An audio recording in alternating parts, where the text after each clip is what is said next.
Ozzy, the Redbuddies podcast, coming to you straight from Redbud Road. This is episode 8. I'm joined by co-host Zarir Hamza. I'm not part of this episode today. And our guest today is Idan Michael. Thank you very much. Thank you guys for having me. Of course, it's a pleasure, brother. And for our viewers out there who watch up to this point, I just want to let you know that I told Arshad not to do that impression, but he didn't listen to me. Zarir was outvoted. It was a 2-2 Yeah, it was a good impression. Outvoted my own podcast, all right? It was a good impression. But yeah, today's guest is Idan Michael, a good old buddy from high school. Tell us a little bit about yourself, man. Thank you guys for having me. So, I met Arshad in high school. Yeah. I think I knew you before. In middle school, I knew Maybe. Actually, in high school, I remember. How'd you know of me in middle school? Maybe it was high school, through the league circuit. Oh, yeah. God damn, you're bringing nerds to middle school. Yeah, Arshad in the league circuit in high school is known for getting banned every 2 weeks. That's actually hilarious because whenever he plays with me now, he's still just as toxic. Yeah, bro, I know. I play with him. In my defense, actually, there's really no defending me. Like I deserve to have gotten banned 12 times. Is it 12 times? According to league standards, yeah.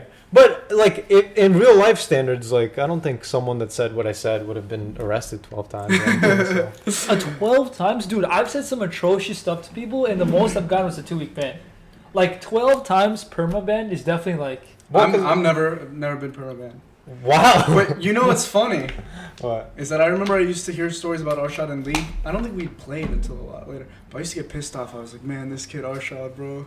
He doesn't deserve platinum. I remember thinking that. Really? And it turns out it was true. I don't think you've hit platinum No, since. I played with him. He's not a plat player. No, hey, shut the hell. I think Arshad is. Yo, me and Arshad will play games together.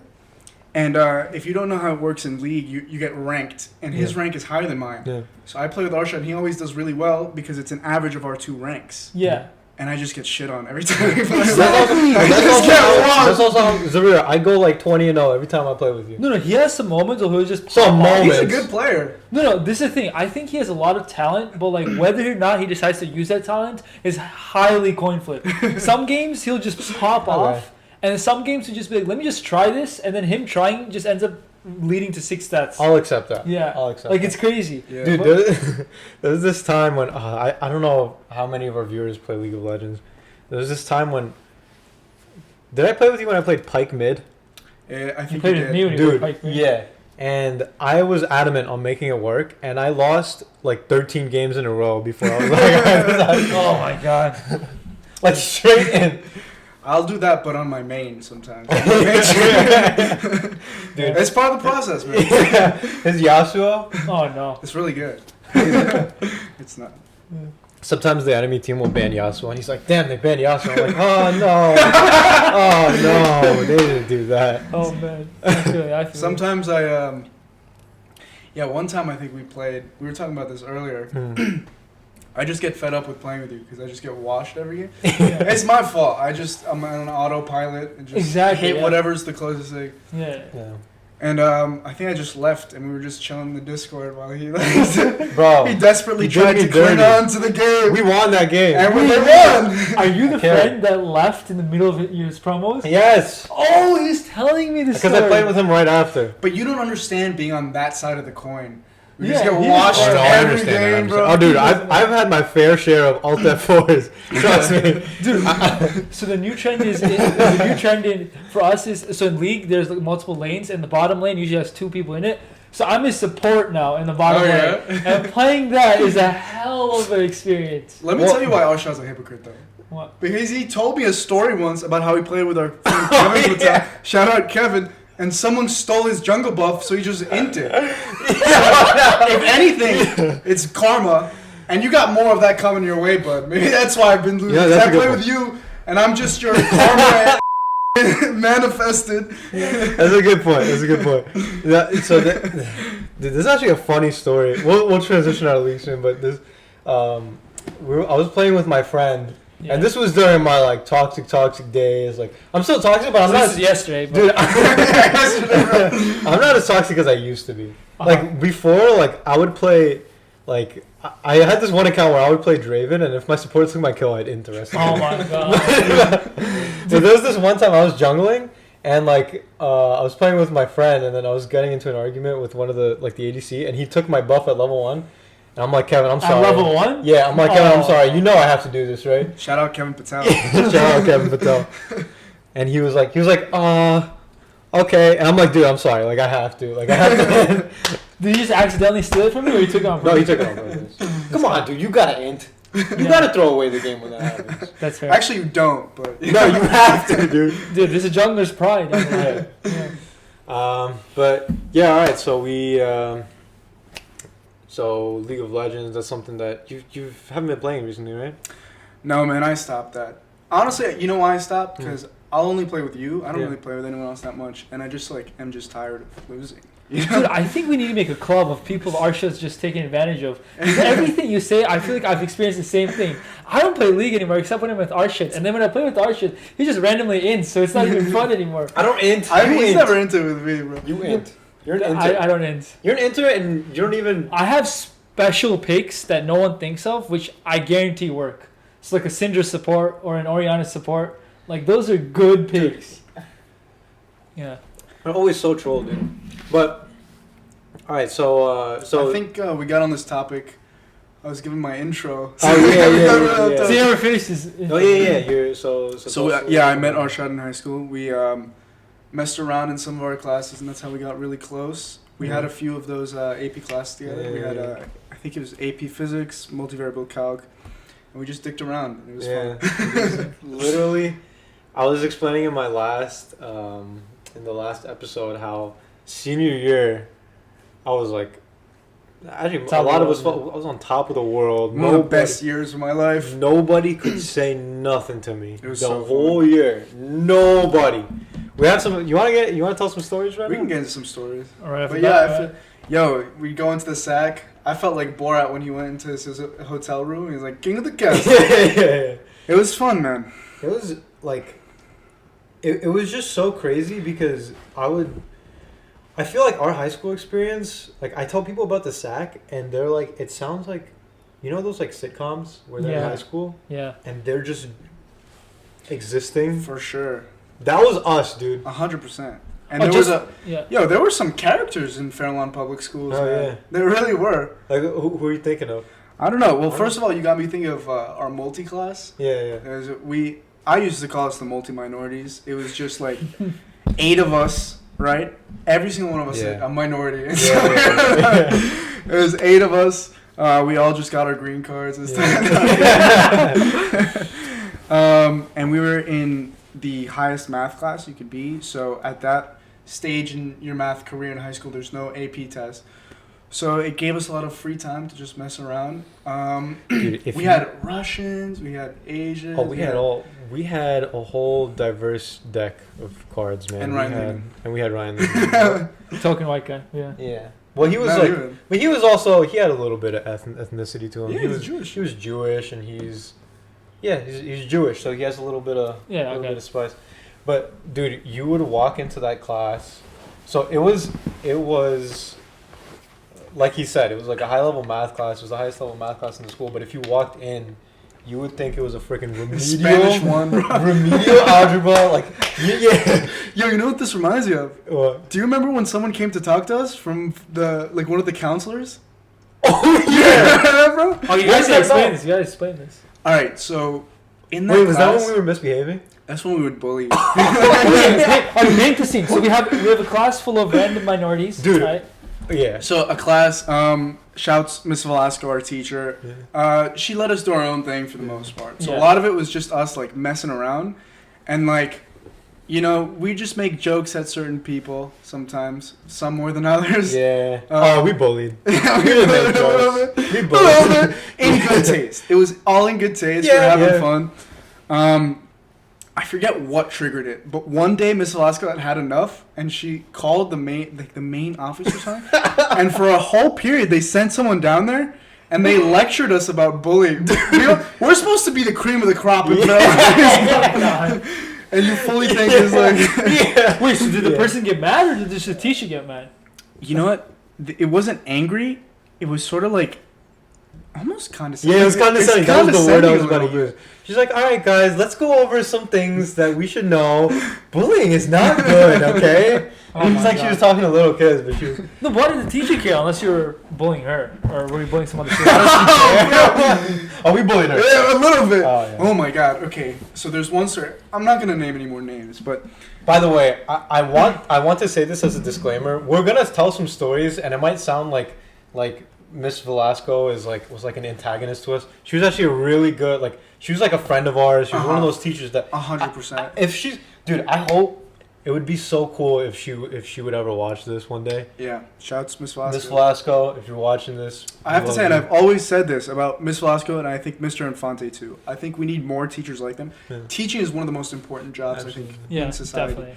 I think if we had more people like that, more teachers like Miss Velasco and Infante who actually care, and they also get shit done Yeah. when they need to, Yeah. Oh, Miss we'd be a Velasco. lot better. Miss Velasco's classes would be like bordering either 100% fives or like bordering On the AP test. Yeah. on the AP test, like 100%. There were Which is the other highest score you can get. yeah, there were other teachers that were considered good teachers that paled in comparison. Like I forget who the other one was. I'm not gonna say his name, but Yeah, no 'cause he reason did a to good name job. He did a good job, but Miss Velasco was Yeah. really outstanding. But now that we got that out of the Yeah. way, Just scream out of the way, yeah. there's Yeah. okay. Now so that she's done listening, let's talk. About Miss Velasco, shut this up. Yeah, so we had some nerdier kids, Yeah. and you know, kids in these classes are generally more well behaved, and in other classes they were. I'm thinking of a few in specific. But man, in that class they just let loose. Yeah. Man, they did not care. They did Yeah. not give a single. And one time this kid goes to Velasco. You know what I'm talking? One time this kid goes to Velasco. Can we say names? First names? Maybe. I mean, I guess we can. Shouts Phil Melnick. Okay, full name. All right, well, It doesn't matter. We're going full sending. Go ahead. Anyways, so one day she's like on us about homework, and she goes, "How come you guys aren't doing your homework?" You would never do this in Mr. Nian's class, and Mr. Nian was our physics teacher, and a lot of us had physics and multi on the same year, so we had a lot of overlap in those classes. And this is what Phil Melnick says. Shouts Phil Melnick. If you didn't catch his name in the first year, he goes, "Yeah, but we actually respect that man." Talking about Mr. Nian. Dude, like freaking sword through the heart. Unbelievable. Velasco could not take that, but then think- she retaliated. She almost cried. I think You think so? she cried once. Did she say anything back? Was it more than once? There was one time she did cry, but that time I think she almost No, cried. but you know But why? did she say anything back to that? I don't remember, man. No, she didn't. No, but here's the thing. The thing about Phil. Okay, if it was so, there were different tiers of like people being pieces of crap in that class, and me and Idan were at the top. We Or were arguably the bottom. Yeah. Like we were just the biggest pieces of crap. We didn't do anything. Anything. But Phil was someone who like sat there, did his work, but then occasionally would just toss daggers at Velasco. Oh my gosh. Just be like, I don't respect you as a person. Just be doing this freaking work. Like, Miss Velasco, this class sucks. I don't know how you have a job. You're a terrible human being. And so but this one time, she retaliated. Do you know what I'm talking about? No, I don't. Dude, so we had like homeworks. We had homeworks that she never collected, and Phil, I forget what the context was. I don't remember the He story. was like, Phil one day, like she never collected the homework, so I never did them, and I'm pretty sure you never did them. I think at the end she was like, "Guys, Oh, yeah. hand it in." I did it the last period. And actually, I did. I Yo, couldn't. actually, that's another funny story. Well, But- continue on this. So this Phil guy. So Phil was like, Miss Velasco, this isn't a challenge or anything. He's like, but you never collect the homework. And then it was over. And then she was First of all, like, all of us groaned. yeah, we were Like, like, why? Phil, what How- are you doing? There was no worse way to phrase a challenge than this is not a challenge. Yeah, Did you yeah. see at the beginning or end of class? I don't It remember. was just somewhere. But then her retaliation method was, all right, from here on out, I'm collecting every homework. I'm grading harshly. Now, so the thing is, she always bluffed. She always bluffed because she was going to give all of us A's at the end of the day. You remember this? She did. She did. so she was like, I'm gonna give you guys homeworks to take home. And so now, for the first, like, until literally, like, the day of, me and Idan, we didn't do them. But everyone else did. But there was some comfort in, like, the both of us not doing them. Yeah. Like, we were like, okay, well, like, we're in this together, right? Yeah. But then the morning of, I remember Idan was like, oh, crap, man, I think she's gonna collect it. And he's sitting there doing it. I'm like, should I do it? I'm like, nah, she's not gonna collect it. Oh, no. And then she did. And then we all got A's anyway, so. You didn't end up doing it? I didn't end up doing it. So, you know what that reminds me of? What? You remember the end of the year projects at Miss Wilson? Oh, yeah. She made, alright, long story short. We have too many stories. We all had terrible projects, and she made us come back during finals time. Oh, yeah. When we had time off to re-give the presentation. God, Yeah. I feel I remember there was just some. You were doing something on like. Rocket ships. Yeah, something And, like, with Elon Musk. Yeah, with Elon Musk. So his presentation was on like. We had to relate it to multivariable calculus. Yeah. Okay, I was about to say, rocket. Yeah. So you could do anything as long as you related it to calculus. Yeah. Yeah. So, dude, was there anyone in that class that had like a legit Yeah, I think like maybe like Emily, maybe Richard, maybe Yeah. Phil, maybe okay. So, but then me, you, and Jackie did not. So, I remember my thing. Like, she gave us probably like a month. Yeah. But my preparation for it was the morning of. I just looked up a video about colors, and honestly, I had a pretty nice presentation going for me. He keeps swearing his presentation was good. It was good. If you're Yeah, I know. I feel like It was everyone knows interesting. it. My God. But anyways, I remember you were giving yours on SpaceX. Yeah. And like, it was like a decent presentation, but there were times when it was just like good, but then there was times when like clearly you had forgotten what to say, and you would make eye contact with me, and we would both start laughing, but I'd be laughing and you'd be trying not to because you're not trying to redo the freaking presentation. But then me, you, and Jackie had to go up and do it again. Right? That made me feel better that Jackie had to do it again. Yeah. Jackie ended up being salutatorian, Yeah. Oh, and he's okay. like one of these really hard working students, and I was like, at least it's not just me and Arshad this Yeah. time. Yeah. No, then you feel better. Yeah. We were. By the way, we're making it to anyone who's watching right now. We weren't like these like delinquent students who just barely made it to college. Like, we did well in I think we were school. probably both like top 10%. Yeah. Pretty good in all of Fairlawn High School. Yeah. Yeah. How many kids you guys have in your graduating? Top class? 10%. I wasn't. It's a public school, so. Yeah. We had like 300 kids, I think. 350 probably. Yeah, That's exactly. not pretty good. Um, My high school, we had in each grade was like 40. Oh, yeah? Yeah. Wow, that's nothing. Yeah, so being in the top 10%, that's what was hard for us. That's insane, man. yeah. So like your top 10% would be like what? Top 30, 40-ish? Yeah. Our top 10% is literally like the top 4 people. Yeah. So Was that like Which is insane. And we were talking about this before the podcast, but like, how did that affect your academic self-esteem? that's the thing. So like it kind of screws us over a lot because like people would a lot of public school people would have these statistics like, oh yeah, I'm top 50th, top 25th or something. Right. And I was like, in our class, I think at one point I was like rank 11 or 12, right? But there was this program that only took like the top, I want to say like 20% of people. Yeah. And I didn't get it because I was rank 11. And I'm like, wait a minute. Rank 11 in any other school would have been like fantastic, but this 100%. stinks here. And like, Yeah. because yeah. Well, rank 11 and that, honestly, rank like 40 in your school is probably like They would have gotten top 10%. they would have gotten top 10. Yeah, probably. Yeah, For like our school was pretty tough, and like going into it, like everyone just thought that you'd be super geniuses, but then by the time sophomore year hit, you'd be really humbled, and that could either go two ways. You either have motivation to become better, or you could be like me and most other dudes that just like gave up and Right. realized that none of this crap matters. Because like I had friends that were like the smartest people I've ever met. They would go to like Berkeley, Stanford, Right. like UIUC, all these places. Yeah. But like the common trait was like they didn't study. Mhm. I don't know what it is, but I guess some people are just born with like a proper mind and like they're able to retain stuff easily, which is what Arshad tries to be. I don't know if he is, but You can get away with that in high school. Yeah, you A really lot can. easier. No, but, like, to these get away guys- with But it. you know what it is also about those kind of people? yeah. I can't speak for your friends, but at least some of my friends, they'll try to pretend that they don't study. Oh yeah. No, I'm like, Oh yeah, I only studied Oh, 30 dude. minutes for this test. Oh dude, I used to freaking But they do. I used I don't know, to man. I don't know. I used to carry around. We had that multi book. Right. I used to just like use it as a folder, just carry it around with the freaking the front Just to show people I was better than them. Yeah, but it's like that's a thing.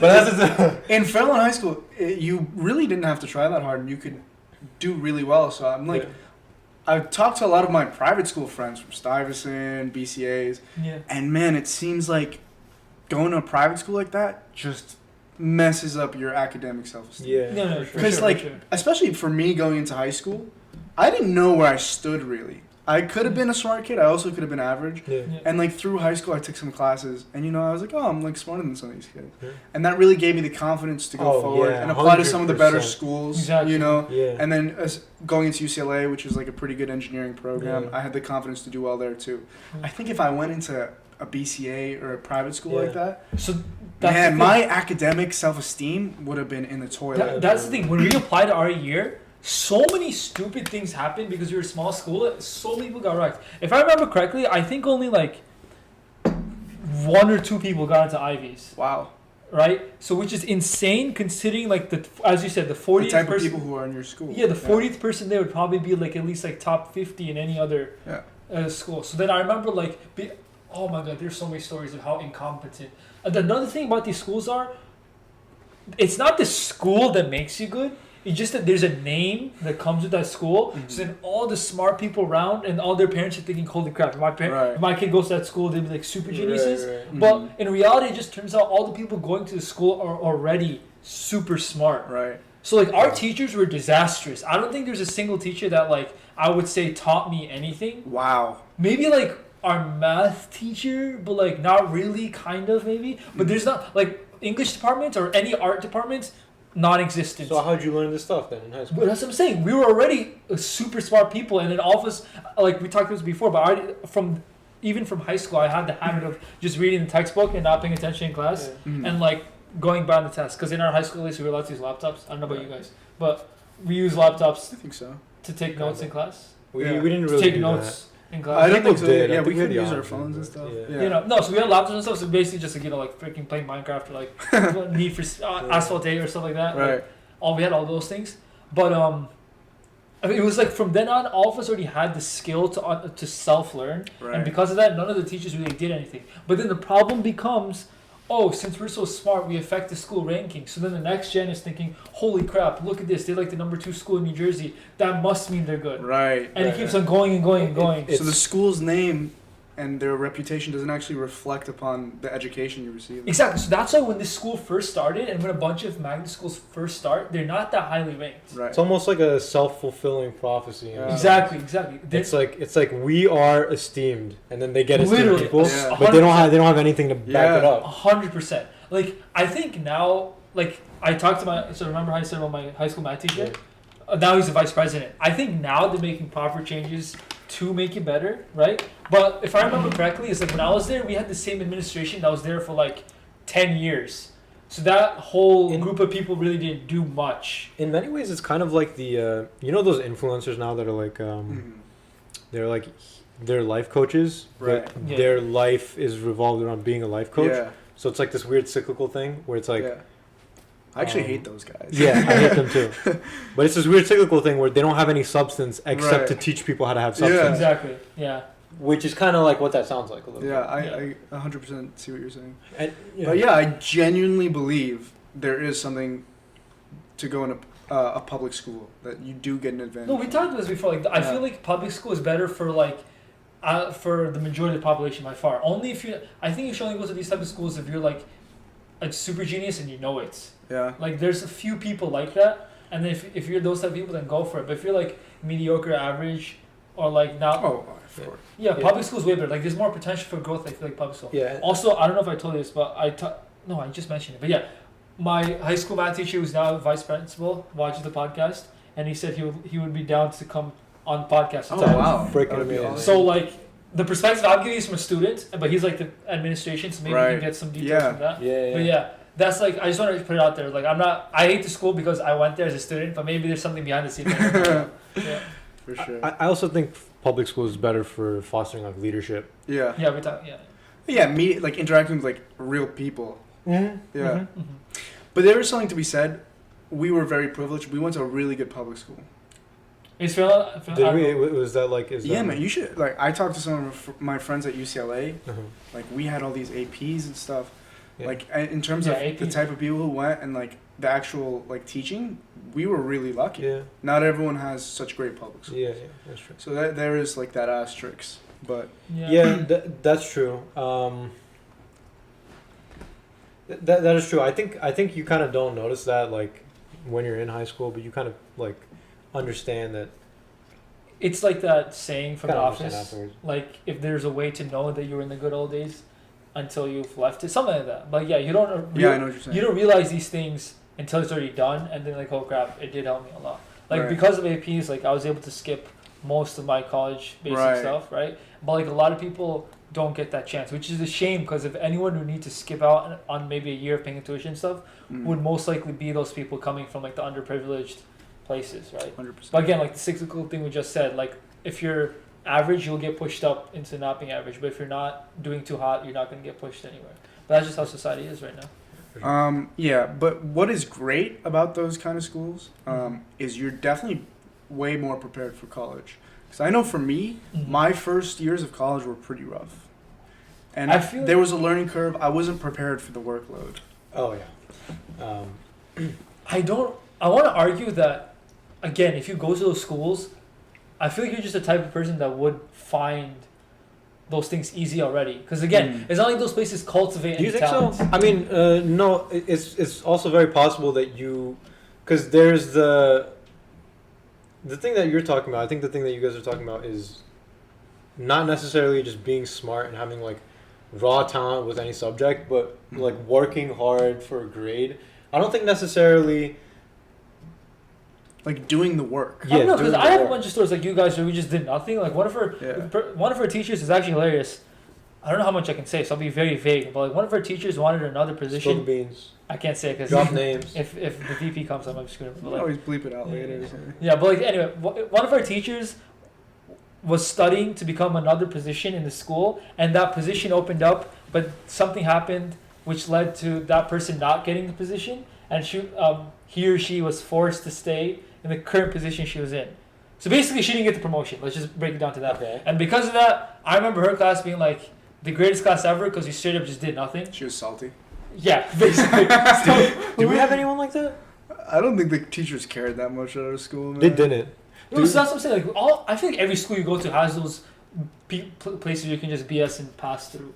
And like my school didn't really do anything special to like help that. Dude, so when you got into college, the workload, how did you feel about it? Was it too much? Was it too little? Or was it? I made a really bad mistake in college. I want to stress this to the viewers. Yeah. Whatever you do, when you first go to college, do not think you're a hot shot. Because even if you are a hot shot, you're gonna get shot down pretty quick. Yeah. I get humbled. I was like, oh, these people didn't take 12 credits? Who the hell do they think they have? And then also on top of that, I have brown parents, and they're like, oh yeah, I emigrated from like the depths of like the Indian fields to come on, the Big Valley fields to come over here. I've been through all of this. You can definitely take more than 12 credits. So I listened to them. I was like, yeah, you know what? You're right. Let me take 20 credits.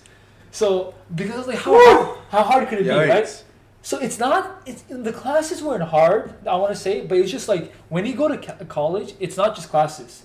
There's no school bus. There's no set 9 to 5 time. There's no teachers going after your ass like, oh, give me your homework and stuff like that. You are fully independent. Mm-hmm. So like all of a sudden you have this big responsibility on you, and even if it's not just classes, you have to handle like getting your own food, making sure you become an adult. Time. Yeah, you become an adult. So even if the class isn't hard, there's so much other stuff you have to do. I highly recommend don't just take all the classes, because then you're gonna ignore stuff in your life. Like I remember there were days that I just or weeks at a time, I just didn't have a social life because I had so much work to do, right? And like it wasn't hard, but it's just like tedious. Like, oh, I gotta write an essay for this, or gotta study for that, or gotta make a presentation for this. But then it just escaped my mind. Like, holy crap, I need to have a life and like do stuff. Yeah, for sure. Like that's a big thing that you bring up, which is going into school. This is something that happened to me. I'm sure it happened to you to some extent. I think in hindsight, like at the time, I think there was a degree of cockiness going into school. Definitely. Yeah. And that's just not healthy. And I can look back in hindsight and look at myself and I was like, yeah, I was definitely much cockier than I should have been. I was like, oh yeah, like this and this class, like, in my defense, I still don't think I needed to go to those classes, but I think like my system could have been improved, but I didn't improve it because I was like, oh, I'm fine. Right. Yeah. And that's something that we got from public school Yeah. and excelling in public. Cruising in Yeah. general. Yeah. If I had one piece of advice for people going to college, it'd be don't use our shot system. Use my freaking okay. Don't use, especially Amir, my little brother. If you're out there, don't do that. You know, I was about to tell him when I was at his place the other day, and Amir was there, and he's like, "Yo, I've been going to these classes," and then he was telling me about this one professor he had, and I was like, "Oh yeah, stop going to his class after like 2 weeks." But I was just saying that casual conversation. And I was like, "Oh crap, I shouldn't put this." In and he was like, "Really?" I was like, "Oh yeah, but like." You should go. I was like, just go. Use it with caution if you're going to use it. If you're going to go back and watch that clip. It's a great clip, I think. There's 3 different perspectives on what the right answer is in that clip about goat study tactics. Yeah. Use it with caution. You want to open your laptop? Yeah. All right, go ahead. Yeah, but like the study options in that clip, I think like were valid, but it highly depends on the people you are. Don't use our shots. Yeah, and that's the thing. You have to recognize that not everyone is built like Arshad, and not everyone is willing to accept Arshad's Okay, but standards. when you say not everyone's built like me, I'm no different. I think the system can genuinely work for everybody, but use it with caution. Let me change it. Not all the people have Arshad's standards with what's acceptable and what's not. And like not all the people have Arshad's hard work. His system is very demanding. Like you're gonna have to stay up like freaking 36 hours and just like Lots of pressure. yeah, lots of pressure. Like not a lot of people can handle that. I don't think I can. So Well, If I do have one legitimate piece of advice, because obviously I was just joking. My English teacher, 10th grade English teacher, told me, and it stuck with me. And only now I've realized how true it is. And it's never put your name on shit. If you're gonna do something, do it right. yeah. And I think if I just followed that throughout college, I would have been fine. So don't put your name on shit. Yeah, that's true. I thought you were saying like don't put your name on anything because somebody's gonna track you. I just identity fraud. Like the hell of scammers out there. Be careful. Keep your credit cards close to your pockets. Yeah. Yo, I feel like I have a freaking identity scamming story recently. No, you got it too. Did your email got sent with the financial aid notification?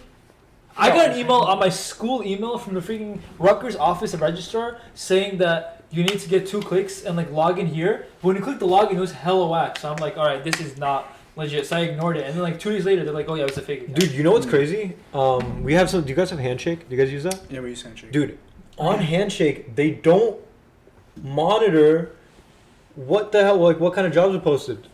On Handshake, that's supposed to be a Rutgers affiliated. It's a Rutgers thing. LinkedIn basically. It's a Rutgers LinkedIn, and all the stuff technically they like vet them out. Yeah. Apparently not so much because there's some companies that come in. One of our friends, Alian, it doesn't matter if he says it. Oh yeah. He got it. He had some like really weird experience, and he found out that the job that he got, they were paying him. The thing he was it from Handshake? I did not know it was from Handshake. From Handshake. But the thing he got was basically that he would just have to take some money that they would send him and send it somewhere else. Dude, it was money laundering. It was straight money This laundering. scam happened to me. What happened? I tried to sell an iPhone on eBay, and minutes later, after literally minutes, someone hits me up and they're like, yo, I like this iPhone. I want to buy it. Even I'll give you $20 more than the price you asked. Which, first of all, if anyone gives you more money than you're asking for, alarm bells should be going off. Red flag. Definitely. Anyway, the guy goes, he texts me, he's like, I got your money, but listen, I'm going to transfer you $2,000 instead of like the $200 that I was asking for. What you're going to do is you're going to take that money, keep the part for your iPhone, and give the rest to a friend who's going to come pick it up. Now, what the scam is, I didn't know what was going on at the time, but I knew something was up. And I asked my dad about it, and we didn't really know. Turns out it's a common scam, and I think it's what happened to your friends. Yeah. What they do is the check will bounce eventually. And you're going to take out the money, and you're going to give it to them, and eventually your bank is going to show negative, and they just basically... That's exactly what I heard. So basically what happened for Leon's story is... Well, what I heard is he got sent the money or something, but it was in like a package, and they like line it with aluminum or something. Cash? Yeah, cash. Oh, interesting. So that's money laundering, I think. Yeah, so they can't scan it, but he had to like call the police, and they like and questioned him and stuff, and apparently it was a common thing. But the thing Yeah. that was really scary was, I didn't know it was from Handshake, but like the company seemed legit. They were That's an crazy. Italian shipping company with like reviews on Google and like their own website and everything. So like I remember he was asking us like, guys, should I take Italian this job? company.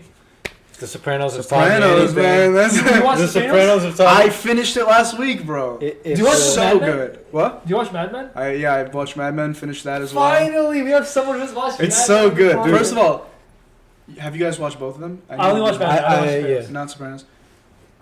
It's hard to say which one's better. Maybe this is recency bias, Yeah. but I'm gonna go with Sopranos. Is there anyone like Don Draper on The Sopranos? Tony Soprano.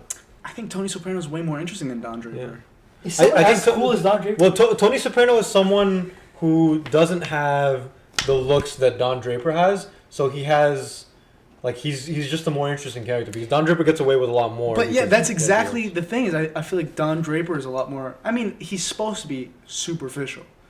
The main character of Mad Men. No, I think he's really deep.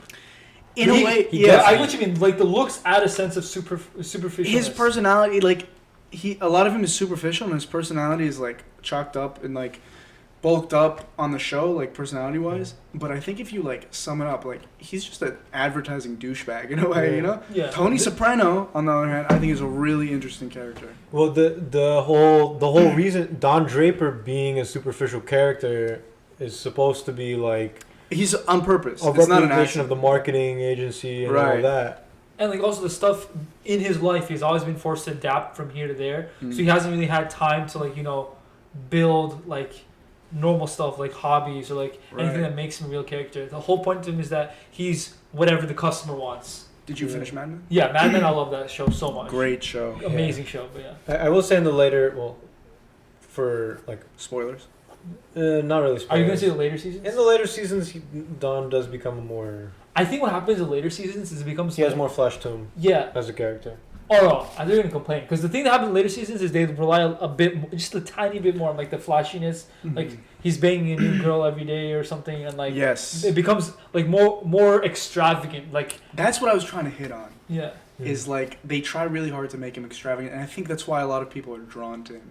Mm. for sure. But for in sure. a way, it's like fake, you know? Yeah, like that's the thing. There's the iconic quote. Again, I keep having deja vu because I feel like I talked about this before, but I don't know where I talked about it. But there's that iconic quote like, I'm the guy, like he was talking to a customer about love or something, and he's like, I'm the guy who writes that. Do you know what I'm talking about? yeah. He was like, love doesn't exist. Love is. Oh, it's He the exists first to sell episode. nylons. No, it was with the Jewish chick. First It might have been the episode. first Was episode. that Yeah, the first episode? Love exists for me to sell nylons or something like that. Oh, So like, depressing quote. I think at the end he's But it like, had a lot you, of value. you live alone and you die alone. Yeah. Dang, bro. Yeah. you know, But you know what's interesting about that quote? Well, Is that in a way it's subjective. He said it as if it was a generality, but that's not true. you don't think it's true? You live alone, you die alone. I don't know which part you're talking No, I'm about. talking about the love. I created love so I can sell nylons. Like I feel like that sense of The part That's where an love doesn't interesting exist. question. yeah, because I feel like a lot of expectations and what people have for a lot of things, not just love, but like friend groups, let's say, or like college experiences. It's shaped into us by what we consume, Right. like, with the media, advertising, TV Mhm. shows, movies. Like when I went to college, I was thinking like, holy crap, I'm just gonna like pop off and freaking 22 Jump Street, everything, right? Like it's gonna be really fun. Yeah. But that's not how it is. But that's Right. what you think it is. So There's also this like weird. I mean, yeah, you can say that for a lot of things. The way that people approach like, relationships or like marriages or whatever is very like, very Yeah. like fairy tale, very like Exactly. whatever. Yeah, It's just I- stuff like that. 100%. Yeah, I've started encountering this more as I've gotten older. You start to think about like, who do I want to settle down with for exactly. the rest of your life? And a lot of times we're told you have to have like the perfect partner for you, Yeah. There's someone out there for you. a soulmate. Yeah. Yeah, Yeah. that's the phrase that's used a lot. And I think that mentality is really toxic. And you see it, where? In Indian matchmaking. Indie matchmaking. Oh, this see- transition. You see Aparna, Transition. who her mother has set these expectations for her. Yeah. So And she Indian also has a Matchmaking- deep wait, hold on, complex. quickly, Indian Matchmaking is a show on Netflix, right? Right. Someone's a Oh, bachelorette they know. or bachelor something. Oh, they know, man. You're the only one. You're the only I one found that hasn't watched. Which is this the show. irony, because I think I've watched more of The Bachelor and Bachelorette than Indian Matchmaking. Dude, you know what's crazy is you told me Indie matchmaking was dumb. Okay, Alright, whatever. edit, but then edit. you said but then you watch Bachelor Bachelorette. So what's worse? Yeah, that's what I'm saying. I regret watching Bachelor Bachelorette. That's a shame on my past. Like, Well, Why? I heard it's good. dude, it's like. I heard it's fun. let's stay on Indian Yeah, we're getting matchmaking off real topic. quick. Let's. But yeah, just to quickly introduce. It's a dating show on Netflix. Right. It's really popular amongst the brown community and apparently a lot of other communities as well. Right. So, yeah. Aparna has a deep complex, by the way. So I think. we're talking about love, and I think her mother has set Aparna's mother, which is one of the characters on the show. It's reality TV, and it follows Indians who are trying to get married through an arranged marriage, and they Yeah. actually hire someone to find someone for them. Essentially, it's sort of like Tinder. No, In but a way. that's a thing in the They're culture. swiping right and left on all these Yeah. different Yeah, yeah, profiles that a woman, her name is Seema Auntie, I think, Seema Auntie. something like that. This woman's job is to find Indian people. That's a great way to put it. It's like Tinder, except you're not Damn, Indians Tinder don't with a make very short trajectory real to life marriage. Yeah. It's real life Tinder. But anyways, what I was trying to say was, when it comes to love, I think we have all these expectations, and you see it in Aparna, who has like all these like guidelines for what she wants in a man, and people are not perfect. You're never gonna find that, and that's why with Aparna, she's been alone for a while, and that's why I think she tried to do it the American way, where you just find someone naturally, but she ended up having to go to Seema Auntie. Well, she's been alone for a while, I think, for two reasons. One, because of her own expectations for other people and how other Right. people don't meet them. But then two is just she's just genuinely just an unpleasant person. She really is. She's just so unpleasant. She has a deep-rooted freaking complex, I think. You haven't watched the show yet, Yeah. but you'll find out within the first episode that this You really girl, don't like her, man. you don't like her. She just thinks she's hot. But you know what's interesting about her? You meet her, you don't like her, then you meet her mother. And then you're you, like, you don't oh, like her now at all. I get it. Like Her mother's worse than her. Now I get her mom. Her entire life has set up all these expectations. So there, I think Aparna has a lot of cognitive dissonance in the fact that like, where reality and your perception of reality, there's a gap. It's Yeah. not the same. Yeah. Right? And I think actually we have a lot of that when you go to college and high school about what you want to make your career. Mhm. But that's a different topic we can touch on later. Yeah, yeah. But it's that That's a great topic. gap between what you think reality is and what it actually is. And Aparna, her mom has set her up to be this almost princess queen and high achiever. And in other fields, for instance, your career, but not your love life, you can work hard and you can get to those things. Yeah. But that's where it becomes when love is much more trickier than that. And Yeah. like our expectations of love as set by our parents in movies can really skew a lot of people, I think. Absolutely. And so I saw this one video. It was titled. It was a very like reeling in title. It wasn't clickbaity because it was like accurate, but it was called "Why You Will Marry the Wrong Person." I think we talked about this, yeah. Maybe. Right. It was called "Why You Will Marry the Wrong Person," and essentially it's just like, look, to think, the words that he uses is to think that everyone is, purely good or purely a sinner is just stupid, Mhm. because we're humans, and humans are not. And we talked about this in another episode too, when we were talking about why why people's activism posts don't work, because they treat everyone like enemies, or they treat other Mhm. people like that are on their side like heroes. If you do that in a marriage too, or if you do that when trying to approach significant other, you're gonna fail, because there's no one that's purely good, there's no one that's purely evil. There's just people who are good in some ways and also have extreme flaws. Mhm. Yeah. And if your expectations for love is for someone who's never gonna upset you, you're just gonna fall extremely short of that every single time. Yeah. You're not even gonna get close to that. I agree. You're not even gonna get close to that. He asked the audience. He was like, "Do any of you think you're easy to live with?" Maybe a couple of people raised their hand, and he's like, "I'm gonna tell you this. Not only are you hard to live with, every single one of you, you are extremely hard to live with, Mm. and every person is like that." Yeah. 100%. And the thing with the partner that you mentioned is she was trying to check off this checklist, which was interesting too, because, and now this is when I get into the complex, she definitely thought she was a lot higher up on the marriage market than she actually was. Uh-huh. 100%. I agree, man. Like, obviously it doesn't all come down to like looks or anything, Yeah. but just in general, like, dude, she gassed herself so hard, Mm-hmm. and her expectation in a man was like So how did it go for her on the show? Not well, but you know what? terribly. Spoilers. It didn't go well for anyone. No one ended up getting married. No one. I looked it up. Oh, Not a single did person. Did they break up afterwards? Who? The rich awkward guy? I forget his name. No, not him. Wait, the rich awkward. Anyways. No. Because those usually don't end well. It didn't. General. Like in the Bachelor history, not many people. Quick spoiler: Nadia and No. oh, okay. Here's what I will say about Aparna. At first, I was really annoyed by her, but after a bit, that annoyance, I think it turned to pity, in a way. I feel it. Because, like, I kind of feel for her, man. She's put herself in this position that's almost like a checkmate. You can't get out of it, you know? What do you mean? As in, like, her expectations are here. Yeah. And she's getting older and stuff, and there's no guy who will meet these expectations Mm-hmm. and, like, maybe be into you. Maybe there is a guy, I don't know, but in a way she's, like, you know, almost screwed from the get-go. Yeah. Yeah. You kind of saw that in her too, like in her later face, like because you noticed at the beginning of the show she was very, very picky. She was picky the whole time throughout, but then near the end she was like, okay, I'll go on a FaceTime call with this guy, that guy, that guy. None of them worked out. That's what happens. You get humbled. You ever seen that experiment where they give each person a number? They line up 10 men and 10 women, and they give you a number, Yeah. and you don't know what your own number is. Yeah. But your goal is to marry or get in contact with someone who has the highest number that you can get. So they put men and women in a row, and then they just let them go, and they said, go make matches, right? And then almost every single time, the people were within one number. I think every single time, people were within one number, or their number was their match. Oh, the numbers are based on their attractiveness, or just No, No, they they were just random numbers. But I guess you can assume these were meant to represent attractiveness. Yes, Okay. exactly.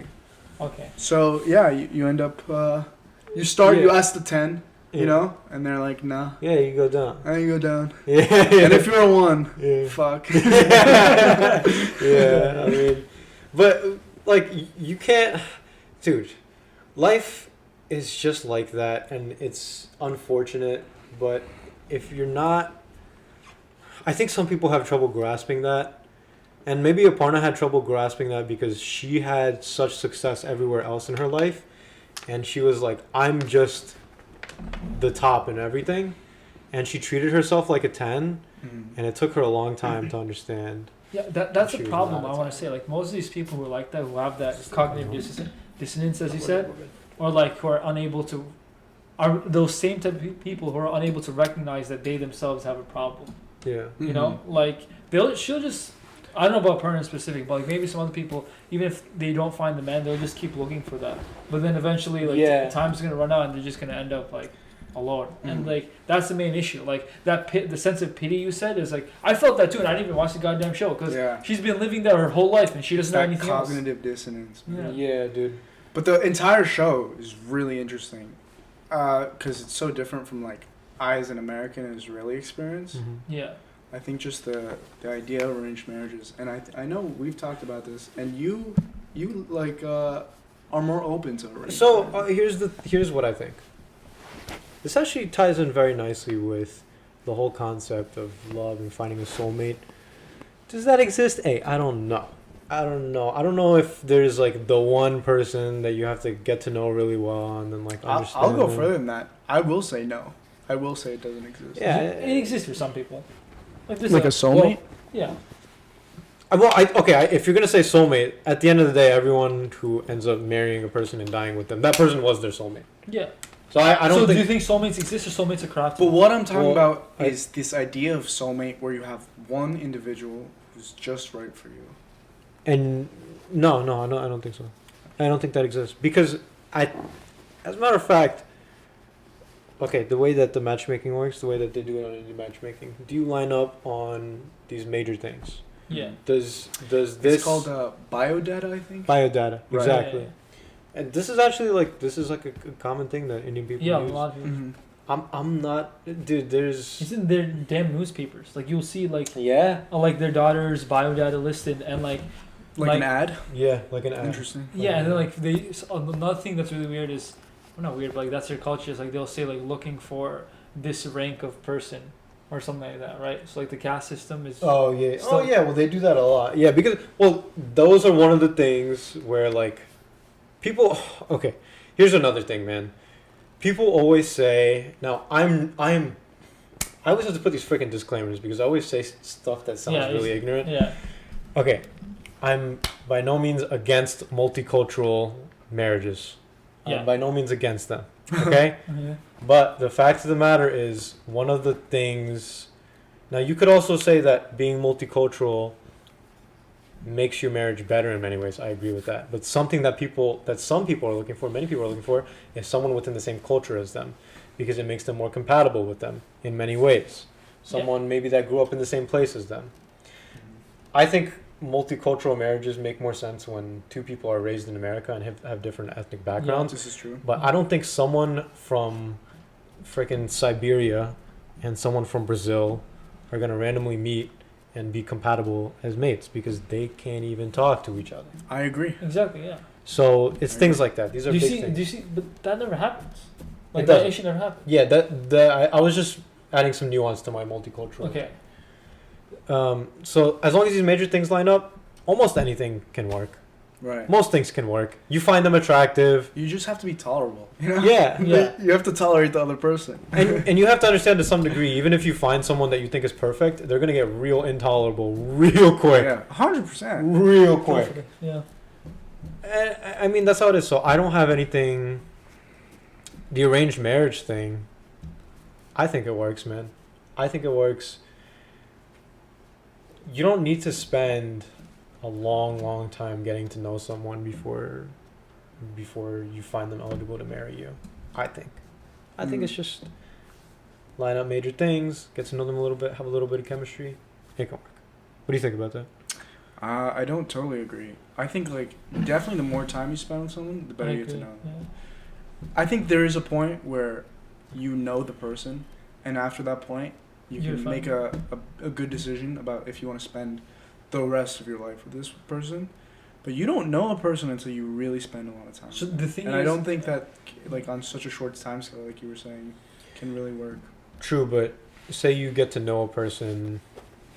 The things that might come out are the.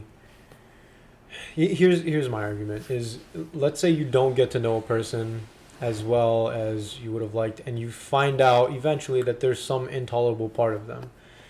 In my head, if you just accept that everyone has something intolerable, you're gonna either find out earlier or later, but there's gonna be something intolerable. no. So that's Not the thing. I don't know if intolerable is the right word to use. There's gonna be something that really tests you. No, the problem I think is that you said this before, but like you just have to be tolerable to other people, and I don't think a lot of people are like that. And like a lot of people won't settle for certain aspects, which might not seem major in the beginning, like they may not be a serious like religious affiliation or like political or all that stuff. But it's just some things that they won't settle for, and you can't find that out unless you spend a certain amount of time with them. So that's why I feel like sometimes like these overnight weddings are like crazy. Like the fact that you can just meet someone like, all right, well, I guess we're together now. Like that seems like It shouldn't be right away. I think there should be a little bit of getting to know them. Here's what I think should happen. I think you shouldn't. Okay, arranged marriages are a little different in our. I guess the word is like diaspora. How do you pronounce that? Diaspora. In our diaspora, the way it works is people will get to know people through school or whatever, yeah. and they'll get to know them, but they won't like get to know them. They'll just get to know them, like the same way that I'll get to A know friend. but like they won't get to know them as like close friends. They'll just get to know them as like people within their community and Yeah. stuff like that, Mhm. right? And then they go forward. I think that can be done. Do you know what it is? I think if you're determined to make something work, Yeah. you can make it work. Exactly. It's like, back in the day, divorces were just not an option.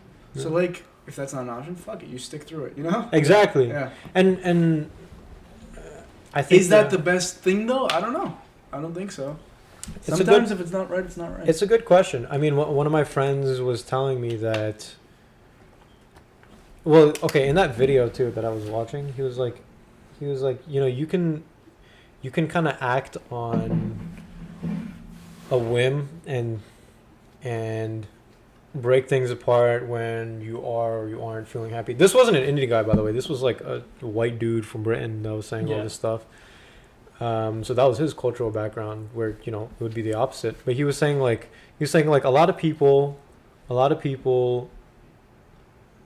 say that that you shouldn't stick around for the marriage if it's just for the kids. And he's like, that's a good reason. That's as good a reason as any. Which is interesting, because I don't know if I agreed with him right away, but to stay around just for the kids. Yeah, but he was saying that's a good reason as any. If you want to make it work, if there's something there grounding you, I think that's a cultural thing. Some cultures value family, and some cultures value the individual. Yeah. From a family-oriented culture, of course you're gonna stay together for the kids. But as an individual, if that person's intolerable to you, why would you ever stay around? I see both sides. So my personal opinion is that we're going down the fact that individuals, in my opinion, are created through the family. Like the family will produce individuals positive, like good, what's it called? What's the word? Good contributors to society as individuals. Now, if the whole concept of family gets broken down, we're treading in dangerous territory. Oh, I see what you mean. Because so here's another point of conversation which we have to tread carefully a little bit, is with a lot of with gender fluidity and things like that being a thing, and maybe like the normalization of open relationships, stuff like that, things like this, the concept of the family is like threatened. Mm-hmm. And so I think the next generation is at peril, because if we focus on ourselves too much as individuals, we're kind of screwing over the next generation. It's an interesting question. No, I never thought about it like that, but that does make sense. Like the family emphasis in society is the reason we have a society in the first place, right? If you think about it, we have the tiers to this. There's like family, like my actual family, then the family, like the brotherhood of the community, and then you go up Right. for the Your whole countrymen. Yeah. Exactly, and then the society as a whole. But if you start breaking down those lines, then it's kind of like we become primal. Like it's every man for himself, and there's no reason to work together to like make something happen. And like, I do agree with like some stuff that's been coming up like more and more society, that those traditional family structures are getting broken. But I feel like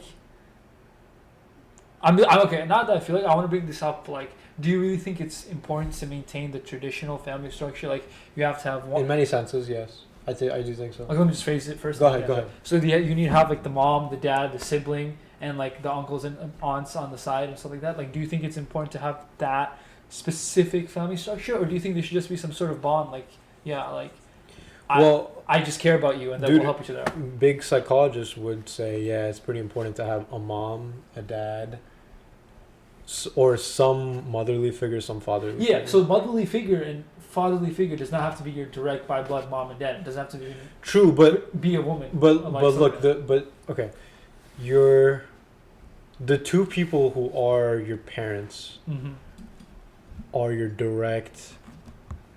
That's where you're gonna look to almost immediately, like psychologically, as a baby, as someone growing up. You're gonna look to them immediately as whose actions to replicate. For example, let's say, I think this is a point of conversation that can be brought up. Yeah. Let's say you have two moms. Yeah. And you're a boy. Yeah. Is something at peril here? Is there something? So the fact that there isn't a dad there, like the fact that that's a normal thing for that boy growing up. I think it causes some issues. So what I want to say to that is like, and you can jump in too, but what I want to say is like, what you said before. There's a motherly figure and there's a fatherly figure, right?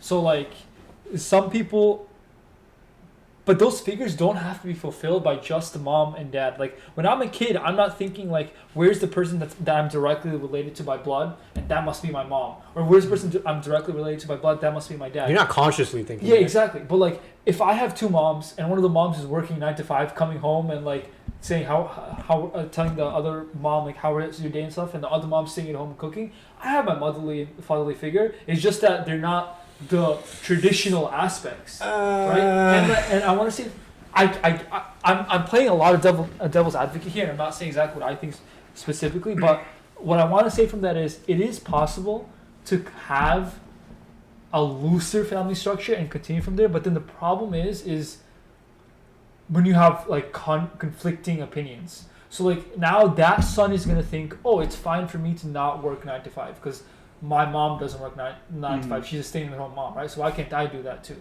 right? So that's what your worry is, if I'm correct, right? Like there's no one telling him that you have to do this. No, it's more so.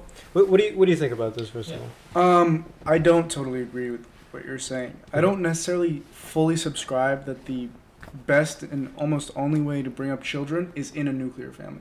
I'll give you an example. In Israel, there's things called a kibbutz.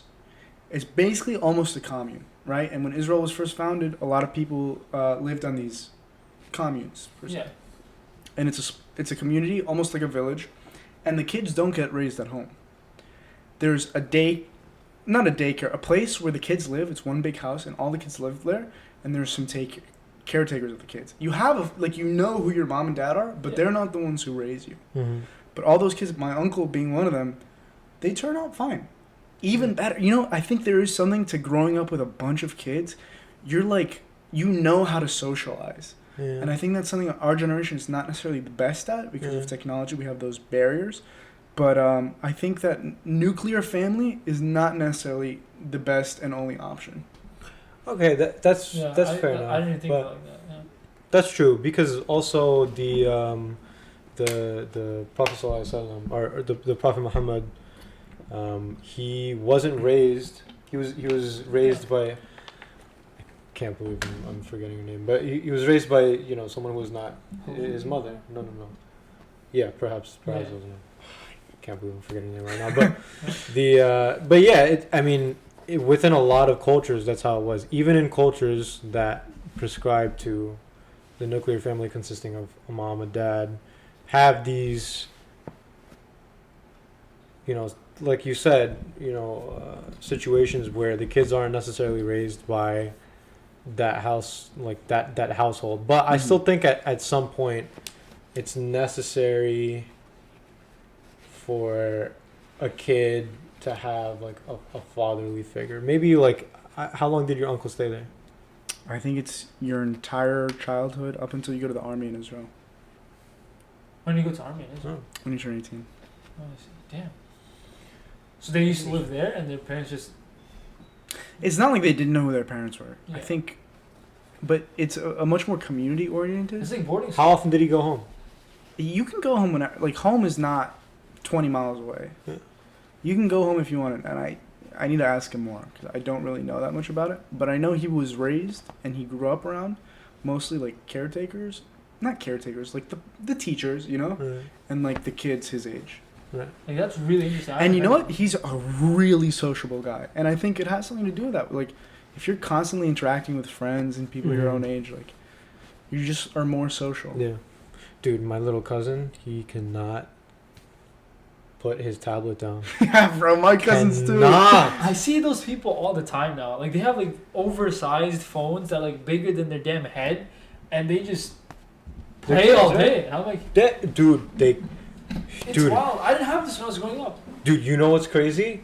I've seen, bro, if I was playing something for too long, I might have some resistance, but if somebody threatened to hit me, bro, I'm putting that down, son. They'll take hits. He can take a freaking hit. Like, stop it. And he'll just keep playing. Bro, he can take a freaking hit. And they'll keep like, And he'll amazing. keep going. He'll It's hold so them back with funny. one hand and like keep driving or whatever. I was like, what? Him and his stupid sister, they're both like drooling on their freaking shirts as they're playing their freaking. It's actually insane. I don't think that's a good thing. It's Kids being, it's like, instant gratification purified. It's like the Yeah. purest form of No, that. no, I'm gonna say something. Might be very controversial, but I think. Okay, before I say, I'm gonna say what my mom told me that day. The other day, I was coming back home late, and there was some random dude standing in the middle of the road, and I was like, "What the hell is this?" So I went around the dude. He was an old guy, but I was like, "Whatever, it's fine." Then I come home and I tell my mom, like, "Why is there some dude just standing in the middle of the road?" And he's like, "Oh, you know what? That's hilarious.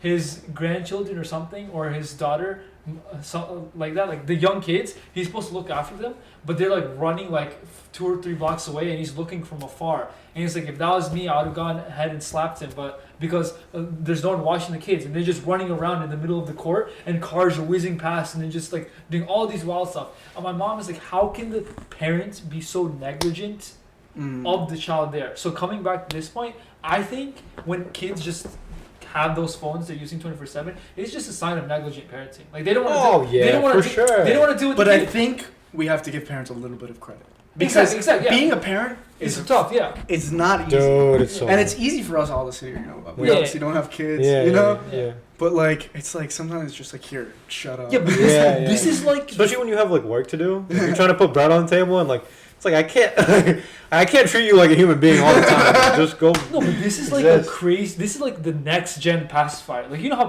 doctors just say don't use the pacifier 24/7. Dude, this is insane because this doesn't just stop you talking. This just dulls all of your senses. You're looking at the screen. You're hearing the screen. You're playing with the screen. You're freaking eating it if you get bored. And depending on how young you are. You should say. You seen kids eating the screen? You've seen babies nibble on everything. Oh, I thought you meant like no, like ingesting the He's glass. joking. Yeah, Oh. but you have like all 5 senses Yeah. on that thing. So it's like Yeah. the next level It's pacifier. just- honestly, Yeah. dude, Yeah. I get that way with TikTok, bro. You guys have TikTok? Yeah, dude. I think it's like that thing where it's like, just like they purified like instant gratification. First we had YouTube, and that was cool when we first got it. But then it's like, it's too long. Yeah. So they shortened it to TikToks, where it's just like, give me my fucking joke within the like, next 2 seconds. Yeah. And if not, I'm scrolling. If they take it too long- Bro, I'll sit there for hours just scrolling. Yeah. the caption says, "Wait till the end." Nope. I ain't doing that. No, but we had that before. We had that with Vine, but that died somehow. Yeah. I think that. I came think to even a- more with TikTok. I'll say why. Because of TikTok's algorithm. Dude, it's almost crazy. scary. It's scary. It I is It's think. the scary. freaking Chinese stealing our data. That's what it is. It's there's so many. Oh, dude, this is actually such a big topic of conversation. There's so many things within the algorithm that is scary to think about. They have beauty. They have a beauty ranking thing. Do you know about Wow. this? No, I didn't know about this. They'll have AI that determines how beautiful you are, Mm. and will push people who are more beautiful to have more views on the For You page. The stuff they know about me, Scary. like I'll watch certain videos and like I'll get those same type of videos on my For You page, and it can be random. It doesn't have to be like that literal, you know? yeah. It'll be like, for instance, like brunettes or something. Yeah. Like Yeah. the level of detail of the algorithm, scary, man. Dude, so scary. And also, like, there's just weird things about. Did you hear about how? You know how there was a lot of craze about how TikTok has like weird requirement. Like when you open it up on your phone, it'll ask for weird permissions. Yeah. Somebody on Reddit. Well, that was like that was why it was gonna get deleted. That's why it was gonna get banned, because there was a big privacy So- debate. Yeah, I want to bring that up. Wait, TikTok. real quick. There was someone on Reddit who like reverse engineered it, and they found out that when you try to reverse engineer TikTok, basically it's detected, and they'll hide stuff. They'll hide stuff from people that are trying to get to it, which is really weird. Suspect. Really sus. Yeah. No, but that's why, like, I guess it's a good question to pose. But like, the TikTok and WeChat are getting banned Sunday. It's official? Yeah, TikTok like getting banned? this Sundays, it's off all US No. Play Stores. I'm serious. No Tomorrow. way. Oh, freak! Did he say it? Yeah, tomorrow. Dude, I That's don't believe serious. that. That's serious. That's WeChat crazy. and TikTok. WeChat is like the thing all the Asians use to talk to each other. Right. Which It's is like really sad. WhatsApp for. Yeah, it's for, WhatsApp for Asians, but like. Yeah, I'm on the Rutgers bus and I'm just looking at their phones. Like I'm standing and they're sitting there. Dude, that's great. They're like typing. Yeah. I'm but just like, it's like. what's going on? No, so then the question becomes like, obviously on the. Like, I don't want to come off as a conservative here, but like. It's okay. Like there's like the way it's portrayed in the media and stuff, you would think that, oh yeah, that stuff doesn't matter, and it's just like an overall blind decision, which it might be. But don't you think that there's some good effects of not like stopping those stopping those type of apps. And also on top of that, apparently the next thing that's coming up is they're looking through the Unreal Engine, which affects games like Fortnite and League of Legends, and they're debating on banning those too. Wow, I haven't heard about this. Because those things, all those applications are stealing data regardless. Yeah. Yeah. Also the I think specifically the problem with TikTok and WeChat is they're owned by Chinese companies. Yeah, exactly. And it's not like here in the United States where Tim Cook can tell the United States government to fuck off if he doesn't want to give them data. In China, there's a rule. Like, if they request something, you have to give them data. Yeah. So I think that's why there's a lot of craze about China is the real life Fire Nation. And like, Alright, let's be careful here, but we're gonna have to. The Chinese government, we can say. bro, I ain't know. nobody from the. Yeah, okay, the Chinese government. Fine. I feel It's so so- bad for Chinese citizens, man. Yeah, sometimes I'm just like sitting there and like people talk about like a lot of conspiracies and like how there's like pure evil people running the world. I'm like, I don't know if that's really the case, and I'm like, it's like hard to believe, but dude, China gets pretty close to being that. Dude, there's a crazy video. 15 years after Tiananmen Square, I think it was 04, 05, a guy goes around China with a camcorder, and he goes, "Do you know what today is on the anniversary of Tiananmen Square?" Everyone knew, but they couldn't say it. Yeah. They were like, "Oh no, sorry, like, oh, I don't know." But it was pretty obvious everyone knew, and they just were not. How allowed could you to tell say- they knew? What? How could you tell they knew? Because It was they were really being obvious. dodgy. It's obvious, like, They They were were being like, dodgy? "Oh, are you like a cop or something?" Oh, Like being some of them dodgy. straight up asked like, "Someone like I can't say, I'm not Mm. allowed to say." And you know what's crazy? I have a friend who studied abroad in China this past summer, and she was telling me how She American or? she's American. Okay. Yeah, some of the Chinese students they were interacting with just don't know about Tiananmen Square. They straight up don't know because their parents don't tell them. They don't want to put their kids at risk like that. So is it like illegal to know it, or like what's the deal? It's illegal. You're not allowed to like.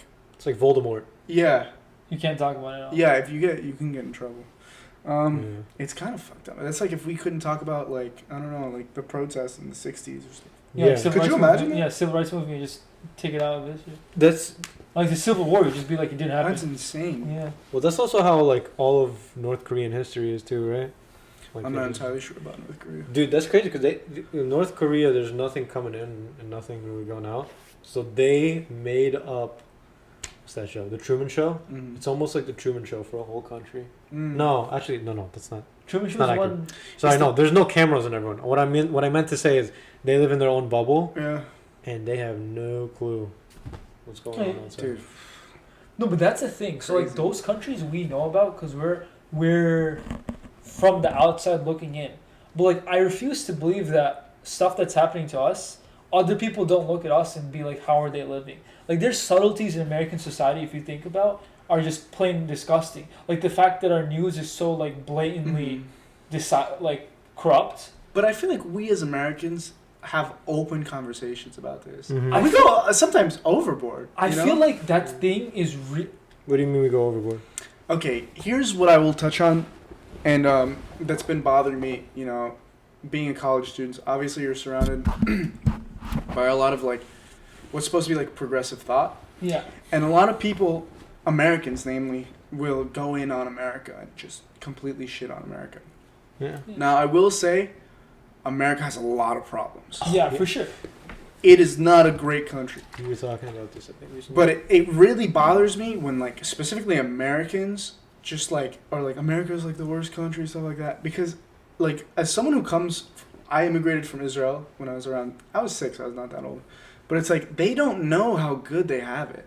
Now, I get what they're saying. It's good for them, and for other people, it's not as good. But relatively speaking, I think, like, America is still a great country. Dude, this reminds me of that one conversation we were having. On July 4th, dude, we were getting pissed about this. We were playing League one night and we were talking about this. On July 4th, there were so many tweets that were like, wow, can't believe that y'all are really celebrating Independence Day when this, and this is going on. Now, here's the thing, man. You can choose for your America to be represented by all the hatred. You can choose for July 4th to be a celebration of white supremacy or whatever. And the people that tweeted that's what they're choosing. Or you can choose for America to be a representation of 3 people sitting right here, immigrants from immigrant families, Yeah. an immigrant, and 2 people from immigrant families.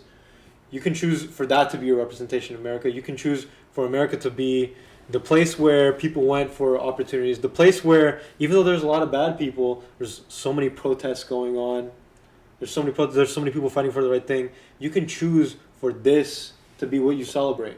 But instead, what these people did is they're like, such and such is going wrong, and that's America to me, and that's what America should be to you. And if you choose that, dude, honestly, like, if you think there's nothing redeeming about this country, why are you here? Yeah. It's like what you were saying earlier. It's not binary. It's not. And like we talk about America, you know? Yeah. And it's like what you're saying, what does it mean? If we want to talk about the American government, done some pretty messed up things. Exactly. It's an understatement. Yeah. Exactly. But we can also talk about the American people, you know? Yeah, absolutely. It's yeah. I mean, yeah, it's Yeah, no, that's what I want to say. Like, I feel like for America, like, there's a lot of amazing liberties here, right? Mhm. So don't get me wrong when I say like it is a privilege that like we can have like freaking protests of stuff, and like it's almost, I don't want to like bring it down, but it is getting to a point like we can't even do that anymore. Like you guys heard of the freaking secret police going to Seattle and just like Yeah. randomly unmarked grabbing people Mhm. in. Like it's slowly teetering to the edge of questionable, like freaking China, North Korea stuff. We're not there yet, thank God, but it is going that way. But like the fact that we can do that is a privilege. What I do want to say though is like just like what you said, our government's pretty effed up. Like other countries look at our American government as like, how are you guys like okay with that? And like that's not the thing though. But the main thing I want to say is like I think America is amazing in the good way of that like it's corrupt, but superficially it does not seem corrupt. If it makes sense. Like you just think like we have people like Arshad here who think like you can like. Oh, if I work hard enough, I can become a schmillionaire and do whatever I want. I never said that. No, but like You're no, typecasting me. Okay, No, fine, that's but not yeah, the that's like the character you have in You're- this podcast. you're No, straw but there manning are people out there. They think like, yeah, if I Straw man work fallacy. hard, I'll get what I deserve, and like and if I deserve $1 million, I'll get $1 million. But if you think about it, that's not really the case. It's really, really dependent on the people above, if that makes sense. Like how the people above influence so much of what we perceive as society in America. Like. Yeah. It's actually insane. A lot of people are not aware of it. Like I see very conspiracy theories here, but it's true. Wait. I wanna. Sorry, continue what you're saying. Yeah. So like, let me jump ask you this question. I want unbiased news. Where'd I go? Wait, before we. But is that an American dilemma? Yeah. Keep that thought in the back of your head. I just want to say this. I think this was pretty good. For the July 4th thing, I remember I was talking to him and I was saying it's kind of like saying, wow, y'all really celebrating little Timothy's 4th birthday even though he left the toilet seat open last week? It's like, yeah, little Timothy messed up, but he's still like you can judge him by like the toilet seat thing. Yeah. I thought that was. I will say this. You touched a lot upon the American dream just now, and I think, recently a lot of people have challenged the American dream in recent years. Yeah. I think the idea of the American dream is not everyone can be a millionaire, you know? It's that the ceiling in America is a lot higher than in other countries. And I'm not saying that everyone, if they put in the same work, will get the same out in America, because that's not the case. Yeah. Yeah, especially on race and maybe even religious grounds. Mm-hmm. You're going to have a lot of separation. However, what I will say is the work you put in here, no matter like, okay, your race, your what, it's going to take you further than in other places. I think the idea, and I, as an immigrant, and a lot of my family's friends are immigrants, that you can come here and you can achieve more for the work you put in is what the American dream is about. And it's about the middle class, you know? Like, my family can come here. Yeah. My grandpa grew up in tents in Israel, okay? He was born in a tent. And my dad and mom, all they had to do was, get an education. And you have a stable job, Yeah. that you can provide and have a nuclear family and have a pretty good life. But the thing is, I do agree with that. Like, yeah, putting in effort here will result in something, right? So it's not as if there's no one here in America that's just going to be like, I don't like it, go after yourself, you're not doing anything, right? Thank God there's no one like that yet. I don't know the way we're trending, but yet there's not anything like that. But the problem, I think, is we have made it seem like the American dream is that you work hard and you will get something, right? That just like you said. Right. But the problem is not all people working hard will get the same thing. Yeah. If that makes sense. 100%. Yeah, I agree. Yeah. So then the problem becomes like, I'm trying to like make this clear, but like, even though you're an immigrant, right? I'm also coming from a family of immigrants. So you have some privilege. Like you just said, we went to amazing high I'm schools. extremely privileged. Exactly. We went to freaking top tier high schools. Yeah. And think about that. What did that do for us? That made college life super easy. Do you have a scholarship? No. Okay. But you're going to freaking UCLA. You're going to UCLA, top tier college. How's that going to help you in your career? You're going to get an amazing job and go from there. But let's say I live in freaking Camden or something. Mm-hmm. I'm going to Camden High School. And like I go to freaking, is there Camden Community College? I assume there is. But like there's something community college from there. I work at PSE&G or something like that, right? It's like a low tier company, low to mid tier company. Mm-hmm. I could have put in the same effort as you, but I won't get as far. So I feel like having that American dream concept out there and feeding that to the general public, like if you work hard, you will be able to get something. Shouldn't be valid if everyone doesn't start off in the same playing field. Look, I agree with you, but I think what's happening here as Americans is a lot of us have lost a sense of perspective and relativity, because America does not exist in a vacuum. You know, there's other countries, like as in when we talk about our government, like I'm not saying America's perfect. Yeah. But I'm also saying relatively to other countries, it is better. Mm-hmm. It could be a lot worse. Mm-hmm, mm-hmm. And, you know, if we have our, perspective being like, if America's not perfect, it's bad, we're never going to be satisfied. And you know what? Maybe that's okay. It's okay to never be satisfied. Yeah. It's okay to always expect more of your country. But I think... You don't have to be satisfied, but you should always be cognizant of what's good. From a relativistic point of view, I think... You know, every country has its problems, and at least we as a country are having a dialogue to address it.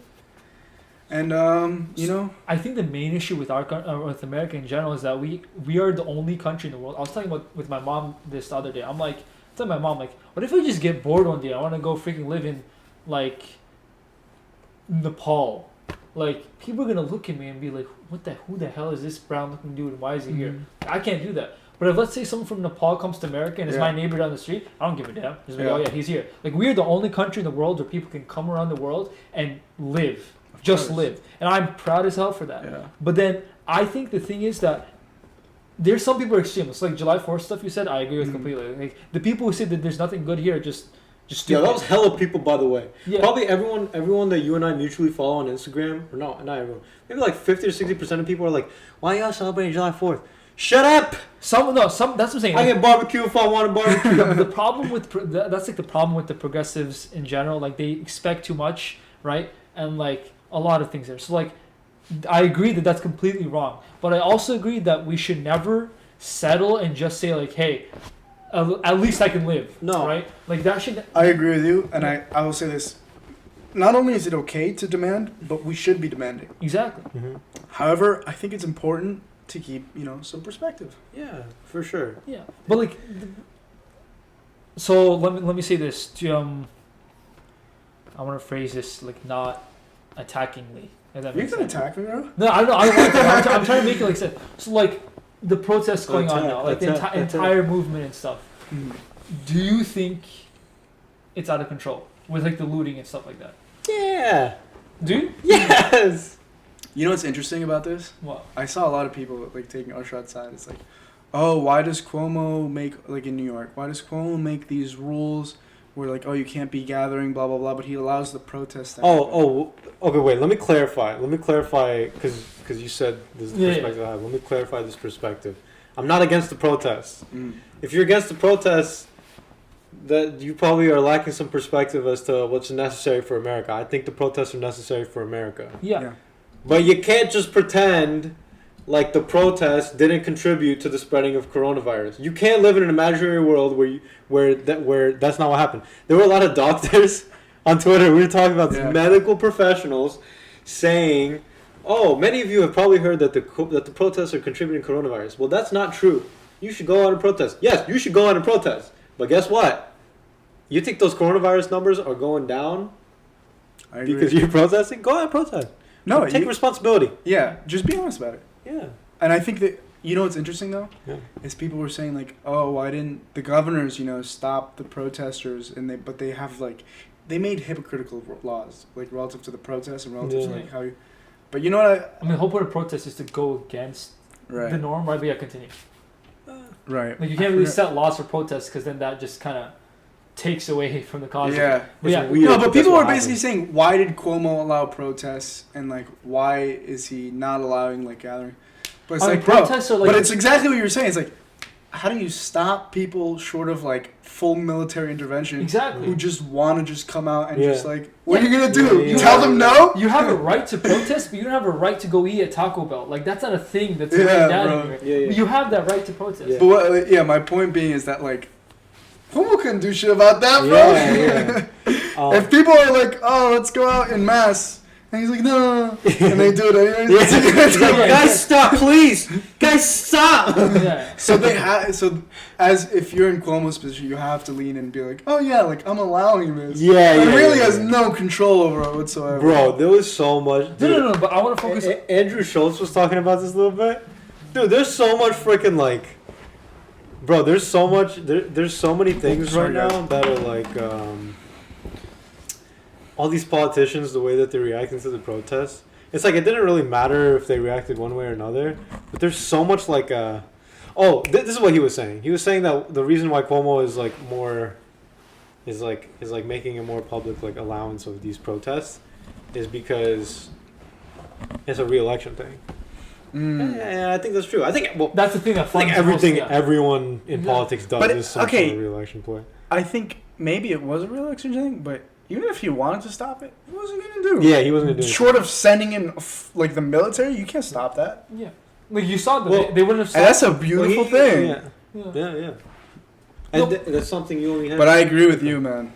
Yeah, just take Dude, responsibility. I honestly, the more I think about it, the more I feel like government is just a group of people who are serving themselves and serving the people as a secondary thing, just so they can keep serving themselves. That's the way they it can is, stay in yeah. office. Mm-hmm. And sometimes, most of the time, the interests of the people in power and the interests of the people are not aligned. Definitely not. But sometimes a beautiful thing happens where the interests do align. And that's with the coronavirus vaccine. So Trump, Yeah. who's in power, who for the most part has not served the people, Yeah. now has a huge incentive to get a coronavirus vaccine. And With the like now election. our interests and the person in power's interests have Aligned. overlapped, and that's how you get shit done. And Yeah. that's why I think we were talking about this earlier. They were saying that phase 3, which is the last phase of testing for coronavirus vaccines, a lot of them are going to be done right before the election. So we'll see. Funny how that works out, huh? Yo, Yeah, strange coincidence. Yeah. Interesting. Dude, every time it's like the freaking, like Joe Biden has this thing like in his pocket. It's like the fourth quarter, like 5 seconds left. They're like, dude, just make the layup. You got this. Just don't screw it up. And he freaking tosses that thing across the other side, bro. You see what he did recently? Bro, dude, everything that he does is so tone deaf. It's so crazy. He's Joe been Biden? smart recently because I haven't heard him talk that much. No, that's the thing. Like you just hide Joe until the election. And I think that's smart. I think what they're doing is correct. He went to That's the good move. he went to this place where there was like a lot of Hispanic people. Oh, I saw And this. he was like, guys, look, did you see this? No, but already He played- like just the setup. It's he like, played- bro, stop, stay inside. We'll vote for you. Just stay inside. Dude, if there was like an old man, if an old man was like, how can I appeal to these people? How are these What do you young think they people would do? hip nowadays? What do you think? What's your first guess? How did he What- go oh. up there and rile up the Hispanic people? Specifically Hispanic people. That's a good question. You saw this? Yeah. Oh god. Is it music or food that he did? Music. Music. Did he play Cardi B or something? Bro, he played Despacito. No! He was like, I got a little something for you. First of all, Despacito is like 4 or 5 years ago, bro. Yeah, I know. And that's like, I wouldn't say that. Maybe if you played like La Bamba. He's so out of touch, it's funny. Yeah. He's like, He's just like an uncle at like a family gathering or like Dude, an old guy. we already lost his election. Trump is gonna get reelected. I think Biden's gonna win. No, man. That's Dude, the settle for Biden thing. That's a good. I campaign. resonate with that. That's a good if campaign. you like, there's an Instagram page. It's Yeah, called Settle for Biden, and it is what it sounds like. Like, yeah, I mean, he kind of has flaws, but we gotta settle for him. Dude, I don't. Oh, dude, I he really don't just have flaws. He is drooling on his. You know what I shirt. think He's foaming ideally at the happens? mouth. Yeah. He gets elected, and then once he's elected, we're like, all right, we can go away with the facade, and we can actually talk about. Yeah. He's like the most Republican Democratic nominee we've had. No, because you choose He's moderates. very Because centric, right? moderates are the only yeah, people no, that will get both I sides. think he had the best chance of all the. I don't think so because you know for a fact. You enjoying that, Arsha? Yeah. Yeah, he does. Actually. But yeah, I think you need something more polarizing. The only way you're gonna. Like Bernie. Yeah. I like Bernie a lot, man. Exactly. Yeah, but then, dude, Between all classes- we fall into this dangerous thing where, like, and this also just, it's like we fall into. I feel like this is when, like, I actually don't agree, but I'll talk about that later. the fabric of society. Did we always go back to like society, like waving our fists in the air like old men, like society sucks. But the fabric of society is threatened when, like, one election you go, and then the other election you swing all the way, and then it's like, to be honest, the right answer, however right you can get, is probably somewhere closer to the middle. But people are overcompensating. People overcompensating for a far right leaning country by saying the way we fix this is by going far left. People overcompensate a far left leaning country by going far right. We gotta stop it eventually. But I don't know if it's overcompensation. I think it's the same people. You know, What do you mean? the people who voted in Trump. It's for more or less the electorate who's voting in the president. It's not like we changed dramatically. You know. But I will say this: why I think Joe Biden is the better choice to beat Trump, not the better choice in general, because the people who would vote for Bernie, they're voting Joe Biden anyways. Yeah. He's got that vote. It's the same thing, vice versa. Some people are blue, like no matter what, and I think more so with Bernie than with Biden. So Bernie's gonna have his people who are hyped about him are gonna be people on the far left, right? Yeah. But those people would vote for Biden anyways. Yeah. With 'Cause they Biden, you would get the not people in vote the for middle. Trump. People who are voting for Bernie are not voting for Trump. There's just no way. Yeah. It's the thing. You could say maybe the other thing way I around. want People is- that would vote The for thing Joe that I Biden. was hopeful about is, let's say Bernie gets nominated, right? It shows, and then he's got the Democratic Party backing him, right? Mhm. It shows some, especially with the younger generation, I feel like it shows a lot of class, and that the DNC is trying to be more transparent, if that makes sense. Shows that we're a democracy still. Yeah, right? But now, like, everyone freaking knows, like, the DNC is a sham, and, like, Trump's Trump. It's all a sham, dude. Exactly. That's Everything is a sham. this just comes back to my original question. Like, people think that, oh, freaking China is so corrupt, North Korea is so corrupt. Our entire, like, But thing this is- goes back to what I was saying: is there's levels to this shit. You know? Yeah, I we're guess. corrupt for sure, Yeah. but there's way more corrupt. It could be worse. Yo, would you rather be corrupt up front or corrupt, like, secret corrupt like this? I at least want to see it, like... I don't know. I'm not sure what the analogy is, but I'd rather live in America. No, it's not really good, but, like, imagine if... I'd rather live in America than almost anywhere else. Just about. Yeah, I agree. Dude, also, yo, you know that thing? Dude, I still have conversations with people to this day that are like, okay, in 2016, I don't think I was old enough to vote, was I? No, I wasn't. I was like a couple months short. I was still 17, but I was like, I still would have voted for Hillary, but people are always like, oh, what's the big deal about the emails when Trump did so much? Yo, listen, if you came into your freaking own house and like your roommate was just there, and the second you walk in, your roommate just tosses everything he was doing. He was like, "What's up, dude?" You're like, "What are you then doing?" you're just like...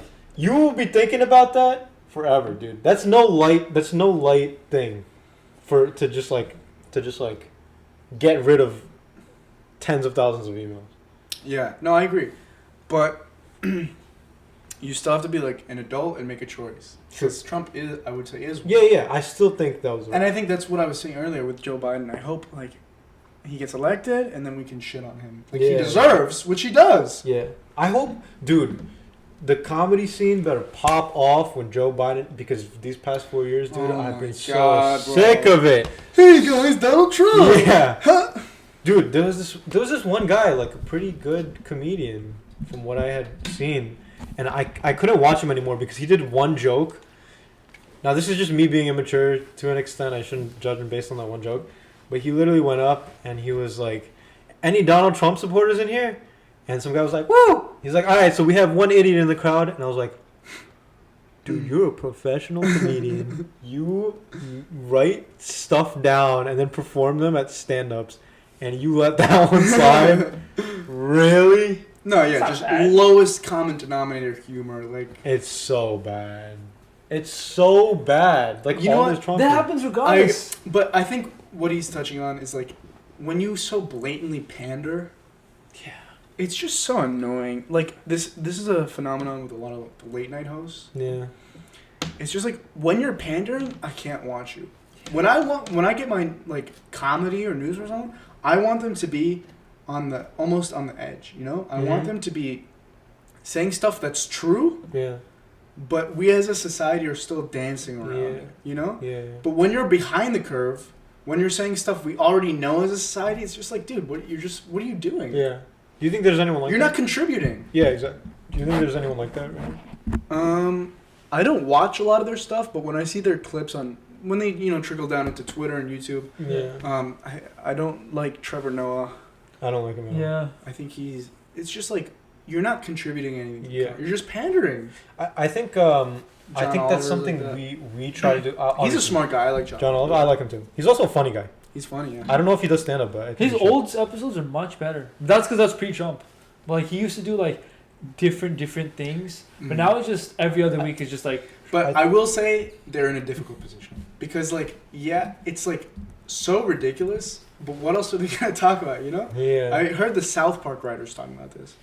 Like in the beginning, they didn't know what to do with Trump, and now they just leave it alone because it's like too ridiculous to satire almost. Yeah. it is a satire in Yeah, itself. it is. Yeah. Yeah. Yeah. And also, any joke that's been done about Trump has been done a million times already. Yeah. It's like, what is there anymore to joke about with Trump? Oh, orange, nice. Oh yeah. Yeah, I know. Orange. We know. We Like- know. And the The- imitations, I feel like nowadays everyone can freaking imitate Trump, like with his Yeah, yeah. classic thing. There used to be like one or two people, like freaking Alec Baldwin. Mhm. Yeah. Used to have a killer Trump SNL, impression. yeah. Now everyone has a killer Trump impression. Yeah. Like every single person. What are late night hosts gonna do when they get Biden elected? Bro, that's when I think Hopefully the become comedy scene- original. Yeah, yeah, because now they're technically on the same side as him. But like Both on many things progressive, they'll yeah. be on the same side, and on many things they won't be on the same side. It's too easy to make jokes when somebody is just antagonizing themselves. I will say they do have their work cut out for themselves. Yeah, and I think it'll be some great things. And also I like can I say retard on the podcast? Should I bleep that out? I feel like you should. Whatever, I'll say it, but then I'll bleep it out later. I like retard jokes a lot. Like, I like when people just make fun of people being retard. And one of the biggest retards around is Joe Biden. Mm. Like, just like forgets what he's saying in the middle of a sentence. I think it's some great comedy fodder. No, but I feel like it's gonna be like a re-Trump thing. They're just gonna make fun of Joe Biden for the next 4 years. That's no, I feel like, dude. I feel like that's what's been always a thing. But I was too young to understand this because I didn't watch John Oliver when I was like 12, right? So I didn't know in the previous election cycle how much they bashed Obama. But now since I'm an adult and I know how things work, I'm just sick and tired of Trump. I feel like they do that Yeah. for every president. That's what, dude. I feel like you know what it is, and especially this was the case with the 2016 election. Every news station was covering him, so all we were thinking was Trump, Trump, Trump, and I think that was a huge part in why he got elected. And I saw a tweet Mhm. a few weeks ago, and it was an empty. I think it was Trump's empty Tulsa rally. Oh, And yeah. some guy posted on Twitter. He's like, "This is what Trump doesn't want you to see. Share, share. Everybody share." Like, you fucking idiot! You're doing his work because Trump. I think what Trump does understand is there's no such thing as bad press. I was just about to say, yeah. That's what got him his presidency. Yeah. And this guy's just fully leaning into Yeah, it. yeah, yeah. What would be worse if I was worse for Trump? If I saw that and be like, "Oh, Trump, or if I just didn't see it at all? Yeah. Yeah. If I didn't see it at all, that'd be much worse for Trump.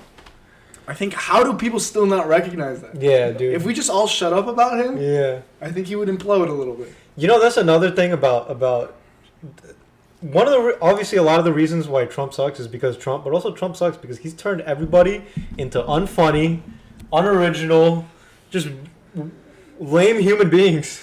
The That's whole why country. you're voting for Biden. Yeah, Akshay doesn't have any other qualms except like he made comedy bad. Yeah, man. He like You screwed over that comedy. He hates immigrants, but Dude. the comedy. Dude, I'm gonna be honest. Like that's. I'm not gonna say that's one of the like It's the only thing that affects deciding factors, but it's something that's very upsetting. Like watching like just all these things that are just low hanging fruit. Yeah. You watched Dave Chappelle's last thing?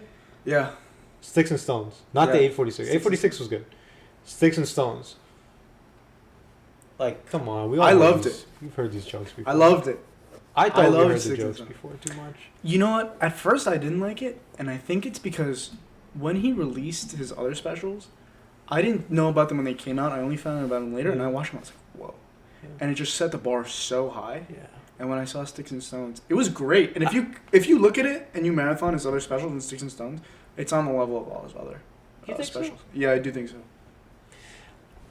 His other specials have me rolling. Like I Dude. cannot physically contain. Like it. The first 4 he put on Netflix. Yeah. If I look at them, I can't help but laugh. Oh my out God. loud. The I man- can't help. His comedy just manifests. He is the number one. Yeah. The There's number no one. debate. The number one. There's no Dave debate. Chappelle? Dave Yeah. Chappelle.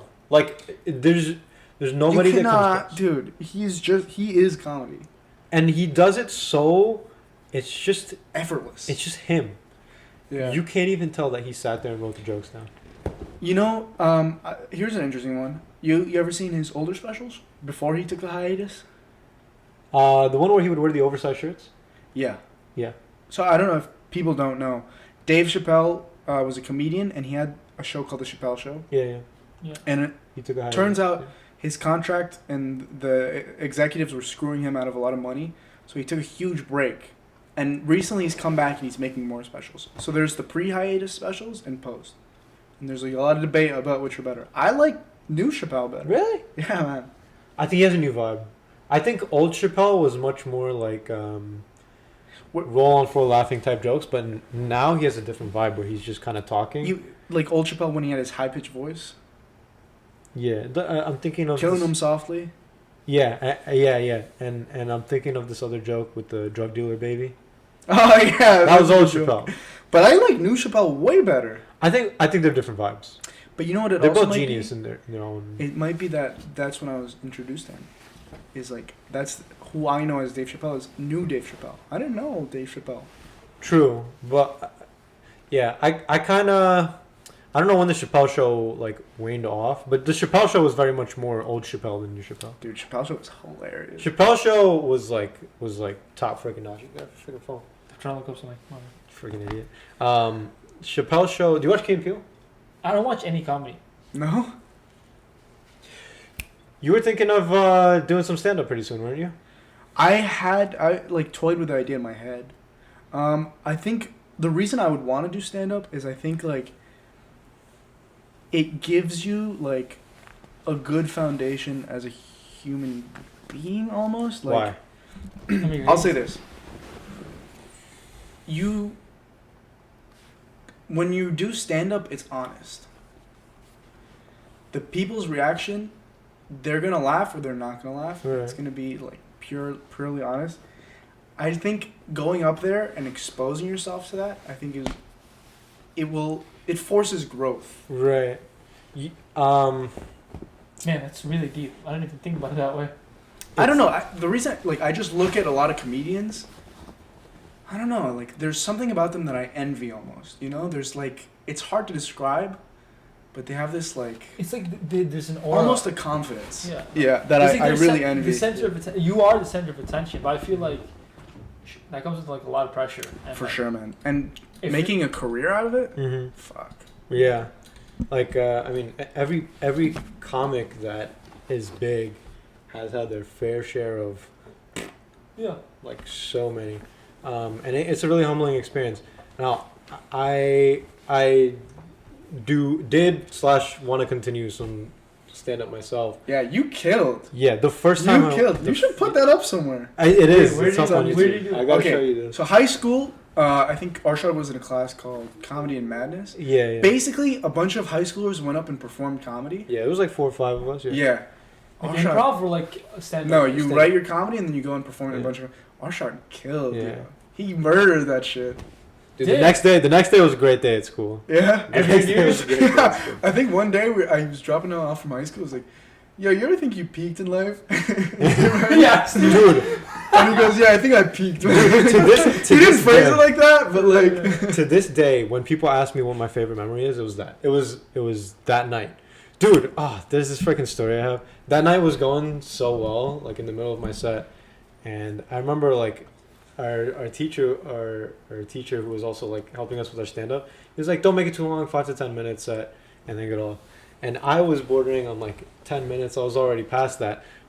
And I had some jokes right before we performed. I had some extra jokes that I had written down that I hadn't put it through to him. And I went up to him and I was like, "What do you think?" And he was like, he was like, honestly, they're pretty good jokes, but you might not have enough time, so I want to put them in. I was like, okay. I'm up there, I'm performing like 10 minutes in, and so far this is like the best experience I've ever had in my life, right? And I'm about it, and I'm like, I want to keep going. So I have these jokes in my head, and I just look over, and Downey is just like, stop. You kept going. And then I just turn back. I'm freaking. How long did you go for? I went on for like 13, 14 minutes. But Yeah. dude, Let me ask you this. Before that, before you went on stage, how anxious were you? super anxious. Yeah. Super anxious. Yeah, man. I've been trying to put myself in situations where Yeah. I like feel that amount of uncomfortable. Yeah. For instance, like I've been competing in jiu-jitsu. You started competing? I've been trying to. I've been competing, man. Yeah. And it's not a feeling you feel every day because you do go through life and most of the stuff you do, you feel really comfortable. Yeah. But those minutes before a match, man. Yeah. And I love it. I hate the feeling, but it feels great afterwards because I know I grew a little bit Yeah. from, Yeah. from yeah. putting myself in that situation. It's Yeah. from. And I think there's like something to competition or just putting yourself out there. Yeah. I think it's great. I It's- mean, it sucks since Corona. The closest thing I've come to competition is like ranked League of Legends games. That's very true. When did you get a chance to compete? So I competed right before Corona. I competed in February and I competed in March. I had a few more competitions lined up. I'll show you the videos afterwards. Yeah. I lost most of the matches. Yeah. But when you win, man, Yeah. when you get that hand raised, Yeah. fuck.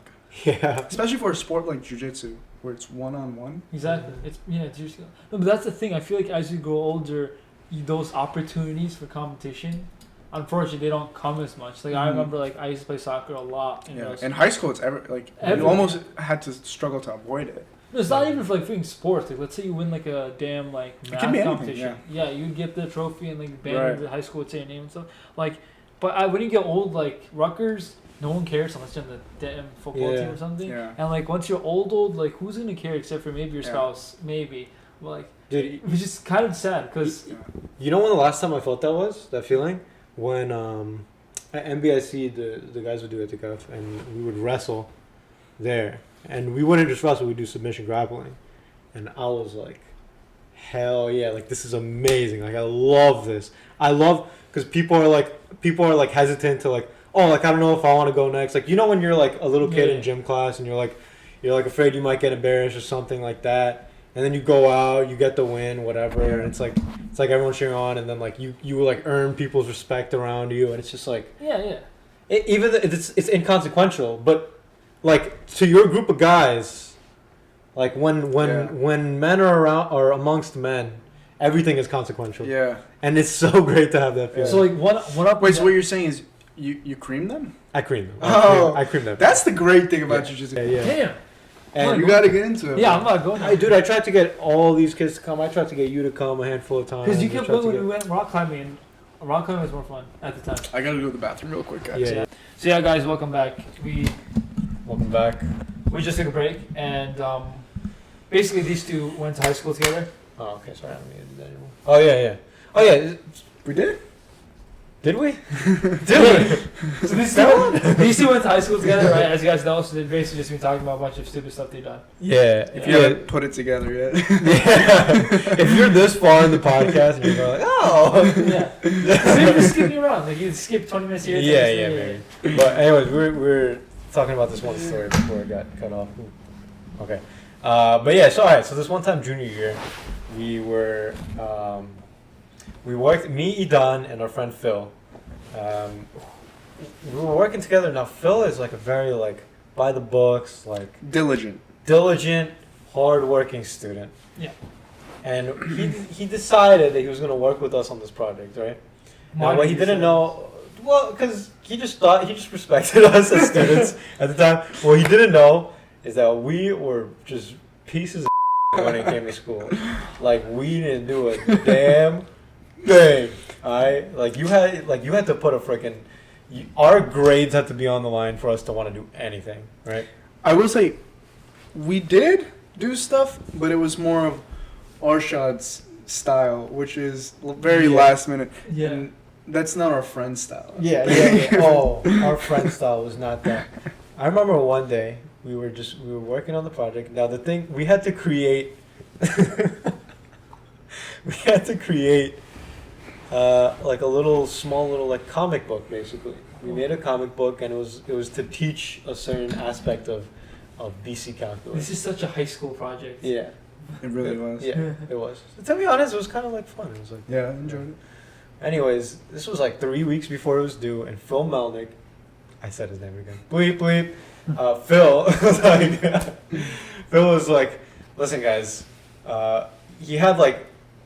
he treated it like he had like a schedule that we had to follow. He was like, we gotta do this and that. We gotta have this and that by this time. And now me and him, being the people we were like, what are you talking about, dude? Wait a minute, I'm pretty sure it's all due. yeah. He's like, he would be sometimes like, okay, when do you want to finish this by? And we're like, when is it due by? The due date. Yeah. That didn't slide with this kid. Now that Phil He created an actual schedule. No, it wasn't like, but he just went More or less, yeah. Yeah, I mean like he would want tasks to be done by a certain time. He Right? split up the tasks and didn't just do it all at one go at the end? No, he didn't. Damn! This is high school. What the heck? No, this kid did lay a great foundation for himself to go into college, I will say. And I will say, in hindsight, this might have been what broke Phil into next year. Wait, he's the guy who said I He's the respect same you." guy from the beginning of the podcast who just broke down on our math teacher. What did you guys do to him? Can you get him on the podcast and like interview him? Yeah, I mean, if anyone could get in touch with him, because apparently this has been pretty hard. But yeah. Where does he go? I'll send a raven. Yeah. Yeah. But anyways, so he had this like laid out for us. This one time we were just straight chilling in we were in like Mr. Gross's classroom or something. Yeah, we were on a break period. We were on a break Okay, period. Study hall. Yeah. Something like that. And this was like during APs. And we were just playing cards. We were playing Kent. Dude, we would go hard in Kent. Maybe we have some Kent stuff. Yeah, we'll do. But I don't think. Okay, fine. But we would go hard in Kent. We were playing Kent. And I remember the day before, Phil like came up to me. He's like, "Yo, like get to work on like a little more like on this part, right?"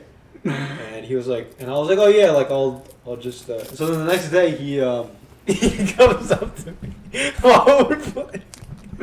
Comes up to me while we're playing. He's like, "So how's the project going?" And I was like, "Oh, dude, it's going great." I hadn't done it. I hadn't done anything in the past like week, right? I was like, oh yeah,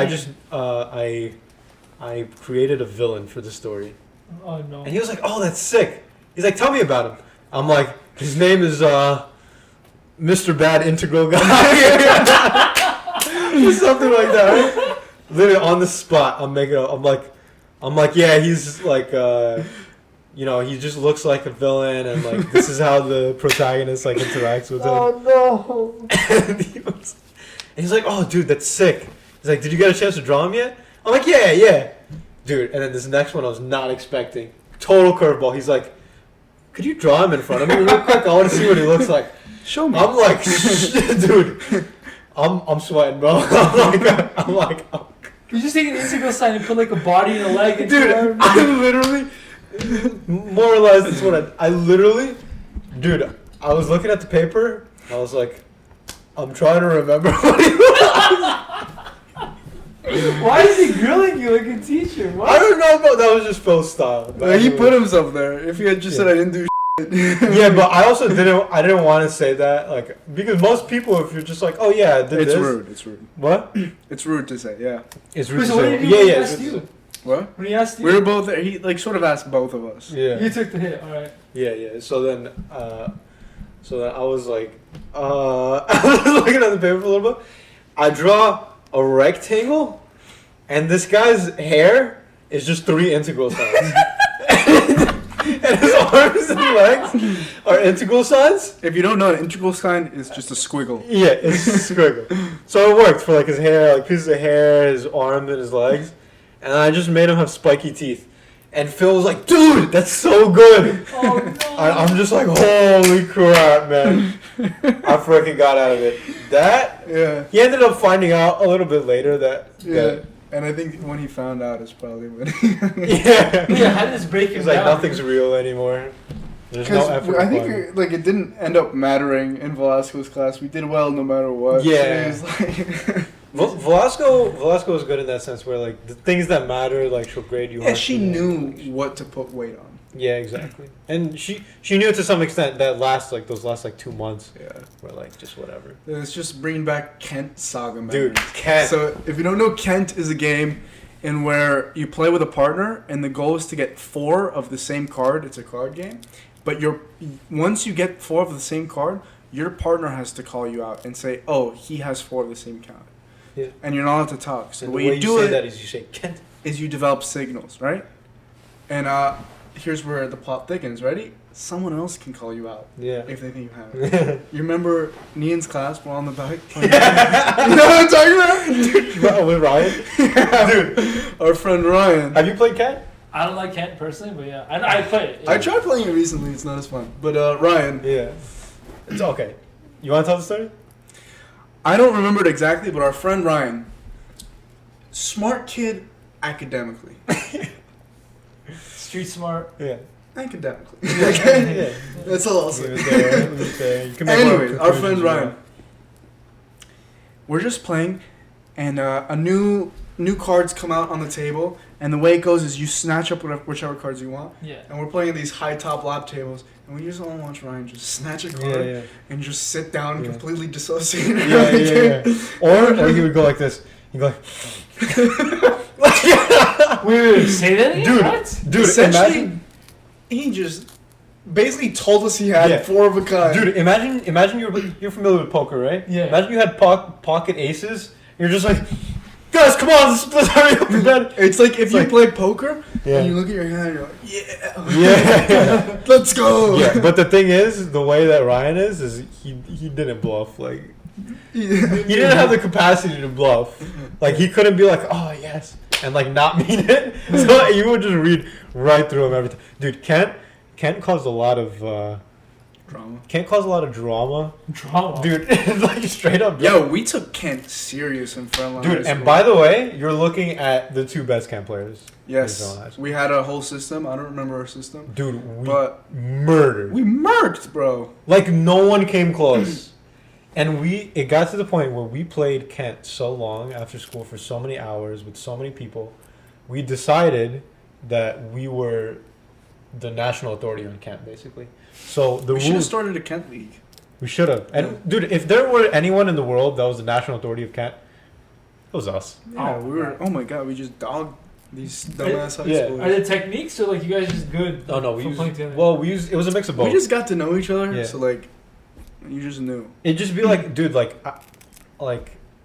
we would have this crazy, dude. We were like, Same wavelength. yeah. Like sometimes like I would have 4 of a kind, and he wouldn't yet, but he would know that I had 4, but he would wait until he had 4, so he could call double Kent, and we both knew exactly what was going on. Just the to whole time. flex on Yeah. some kids. Yeah, just like, and dude, we'd go crazy.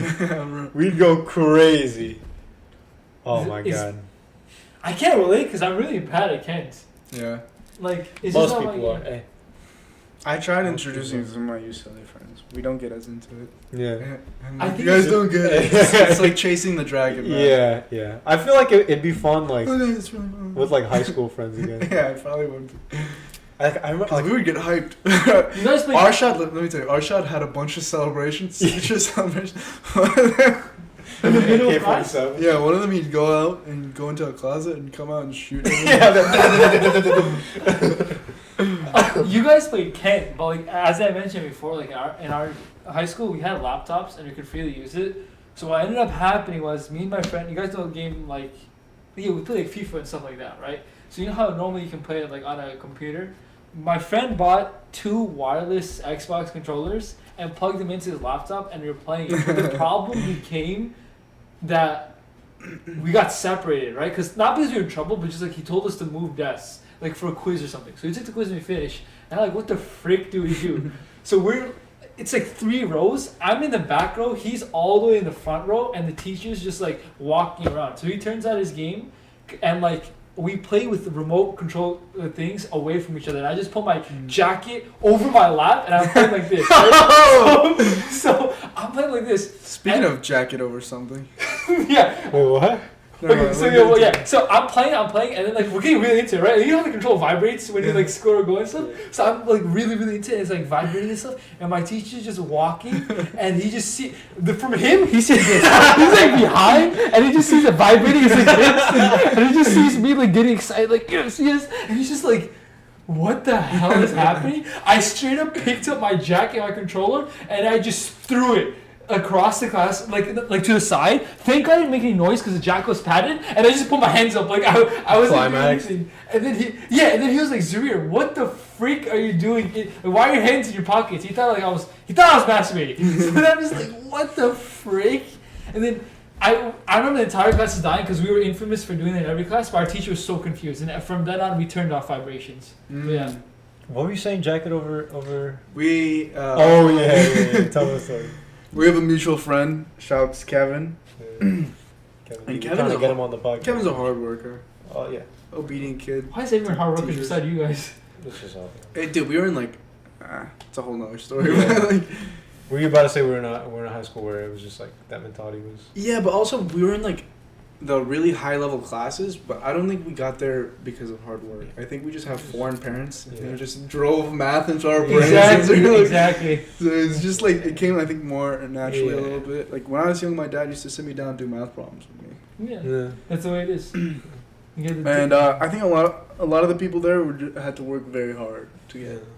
Anyways, so one day, Kevin, we're about to take a physics test, and for some reason nobody ever studied for these tests. Never. Ever.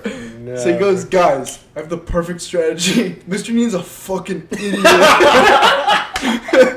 And if you just put your jacket over your notes and put that jacket he'll never know. He just drives the point home, and Mr. Nean's a fucking blind idiot. So we started taking the test, and of course, Mr. Nean looks up and he goes, Kevin, take the jacket off your test.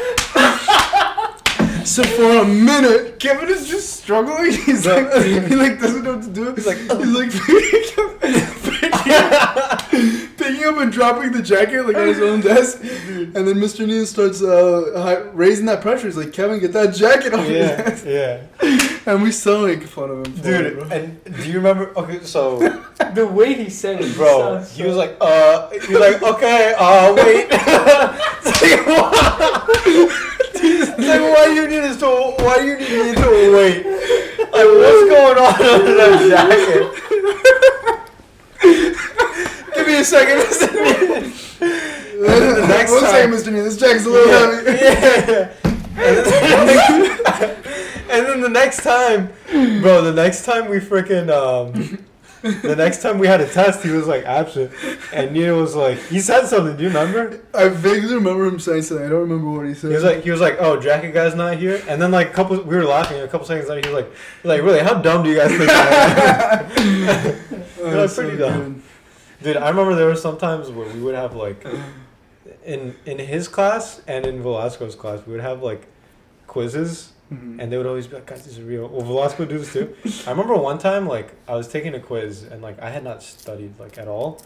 And we were taking a quiz, it was, like, 12-question multiple choice. And Velasco was like, when you're done with the quiz, like, you guys can draw these little things and put it up on the door.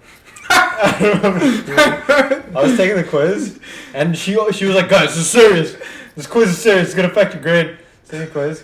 And like everyone else finished because like I guess like maybe some of them had studied or whatever.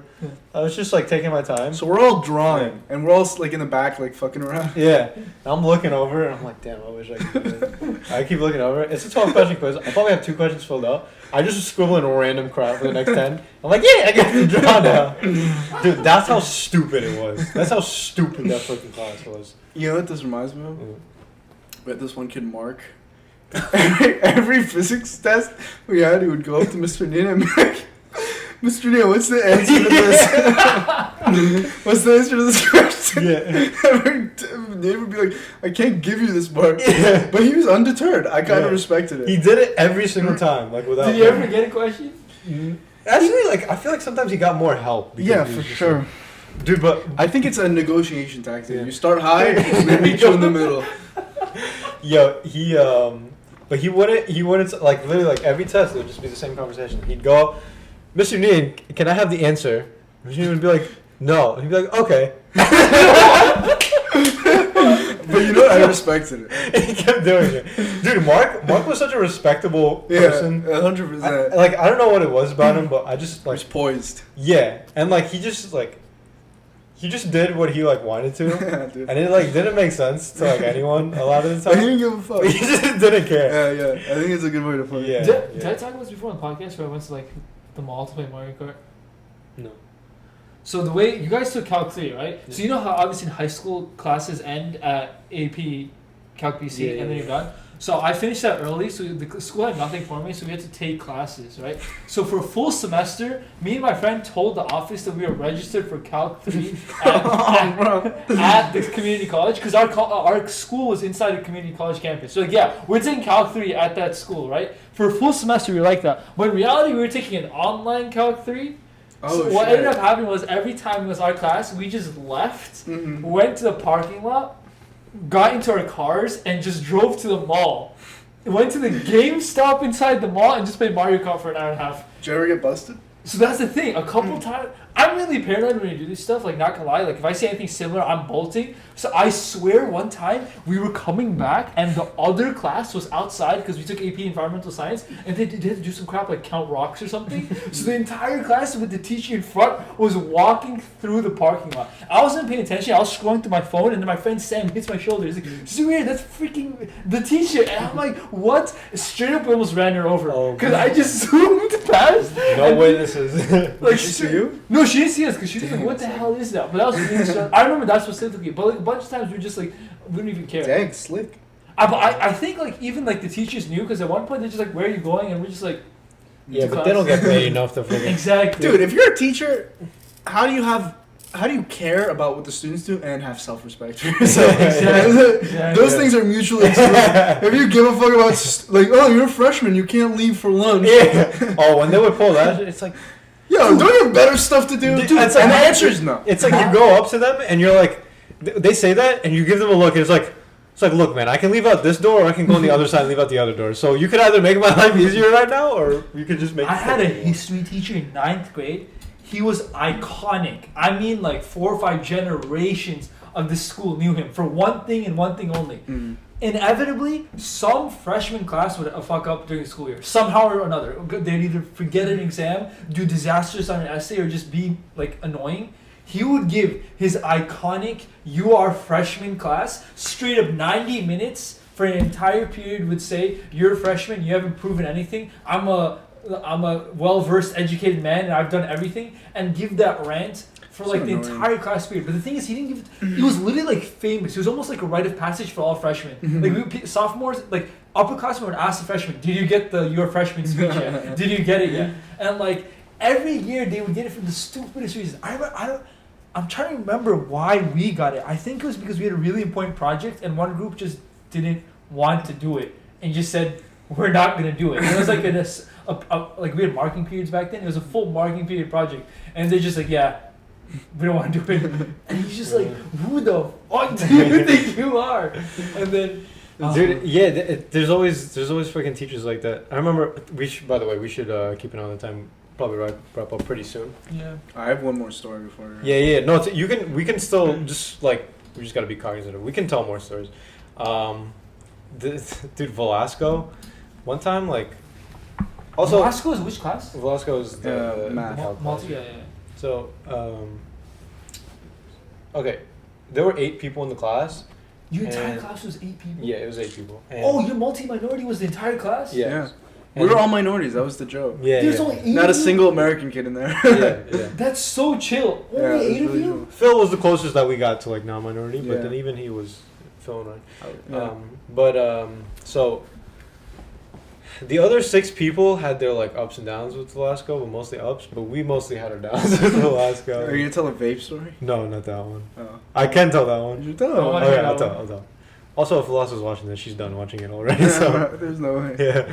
But all right, so I'll tell that story. But I was gonna say, like the teachers caring about like who goes where.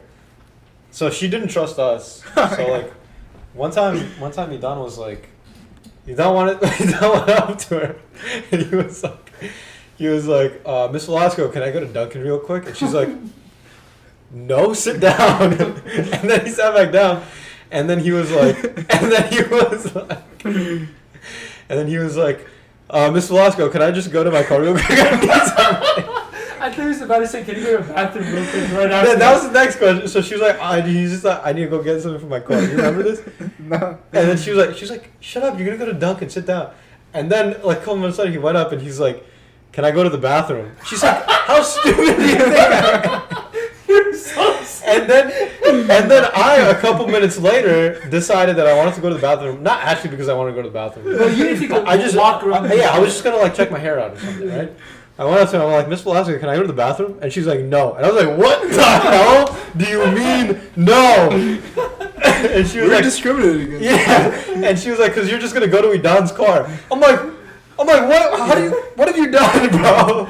I love your top. I love it.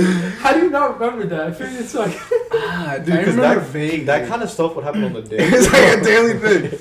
Dunkin' car bathroom. Oh. All right, let me tell you. I don't even know if Arshad knows this story, but this is one of my favorite stories from high school. So this was sophomore year. Also, Mr. Nian, Yeah. but this time he was teaching us chemistry, not physics. So we had it after lunch, and we all came back, and we're all sitting down in class, and everyone smells shit. Like, do you know this stuff? No, Like, I don't. What does that smell? It smells like little manure. That like, Yeah. oh, it's just gross. Like stepped in shit. And we're like, where's that smell coming from? So for half the class, we're just smelling around. We're like, whatever. I guess it's gone. So judge is like, as we start handing in our homework, right? We're like, yeah, I think it's gone. And our friend Judge, he just, Nick, who we also talked about in the last yeah, podcast, he just he takes a used to big get- whiff. He's like, he looks at me in the eyes, and he starts tearing up. He just starts tearing up. I shit you not. Quiet. He's completely quiet and just a tear. Turns out, our friend Richard had stepped in shit. Dog shit or something. And as Judge was wafting, Richard was walking up to go hand in the homework.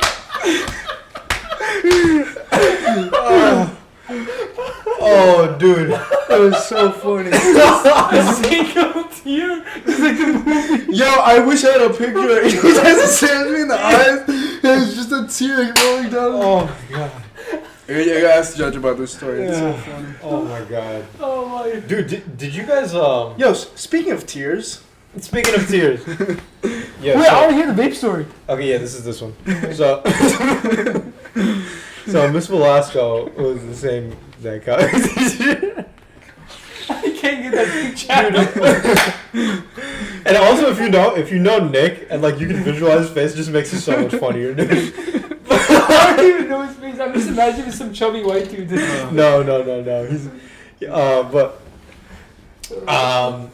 let me get to the vape story. So, Velasco, one day, for like a couple days in a row, like I had this bottle. I remember it was like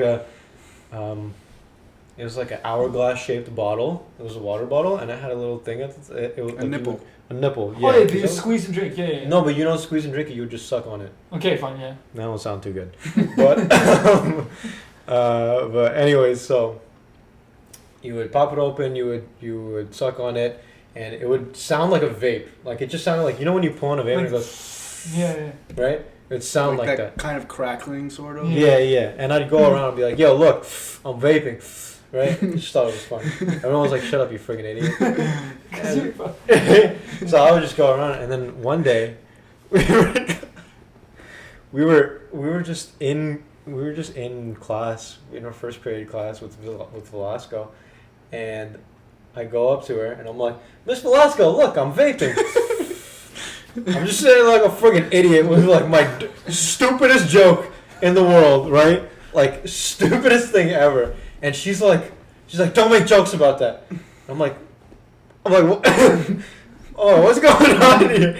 And she's like, you guys all think vaping is not gonna hurt you right now, but then eventually one day, one of you is gonna turn 80, and you're gonna be saying like, you're gonna be talking to your kids, and then you're gonna have these serious illnesses, and all your family is gonna wish that they would have had more time to spend around you, and it's all because you were smoking these things that you never thought. And at this point, she's like really getting heated. She's like tearing up. She's like, you just never thought these things would hurt you. But look, when you're 80 years old, you're gonna figure it out. She 80 years old? No.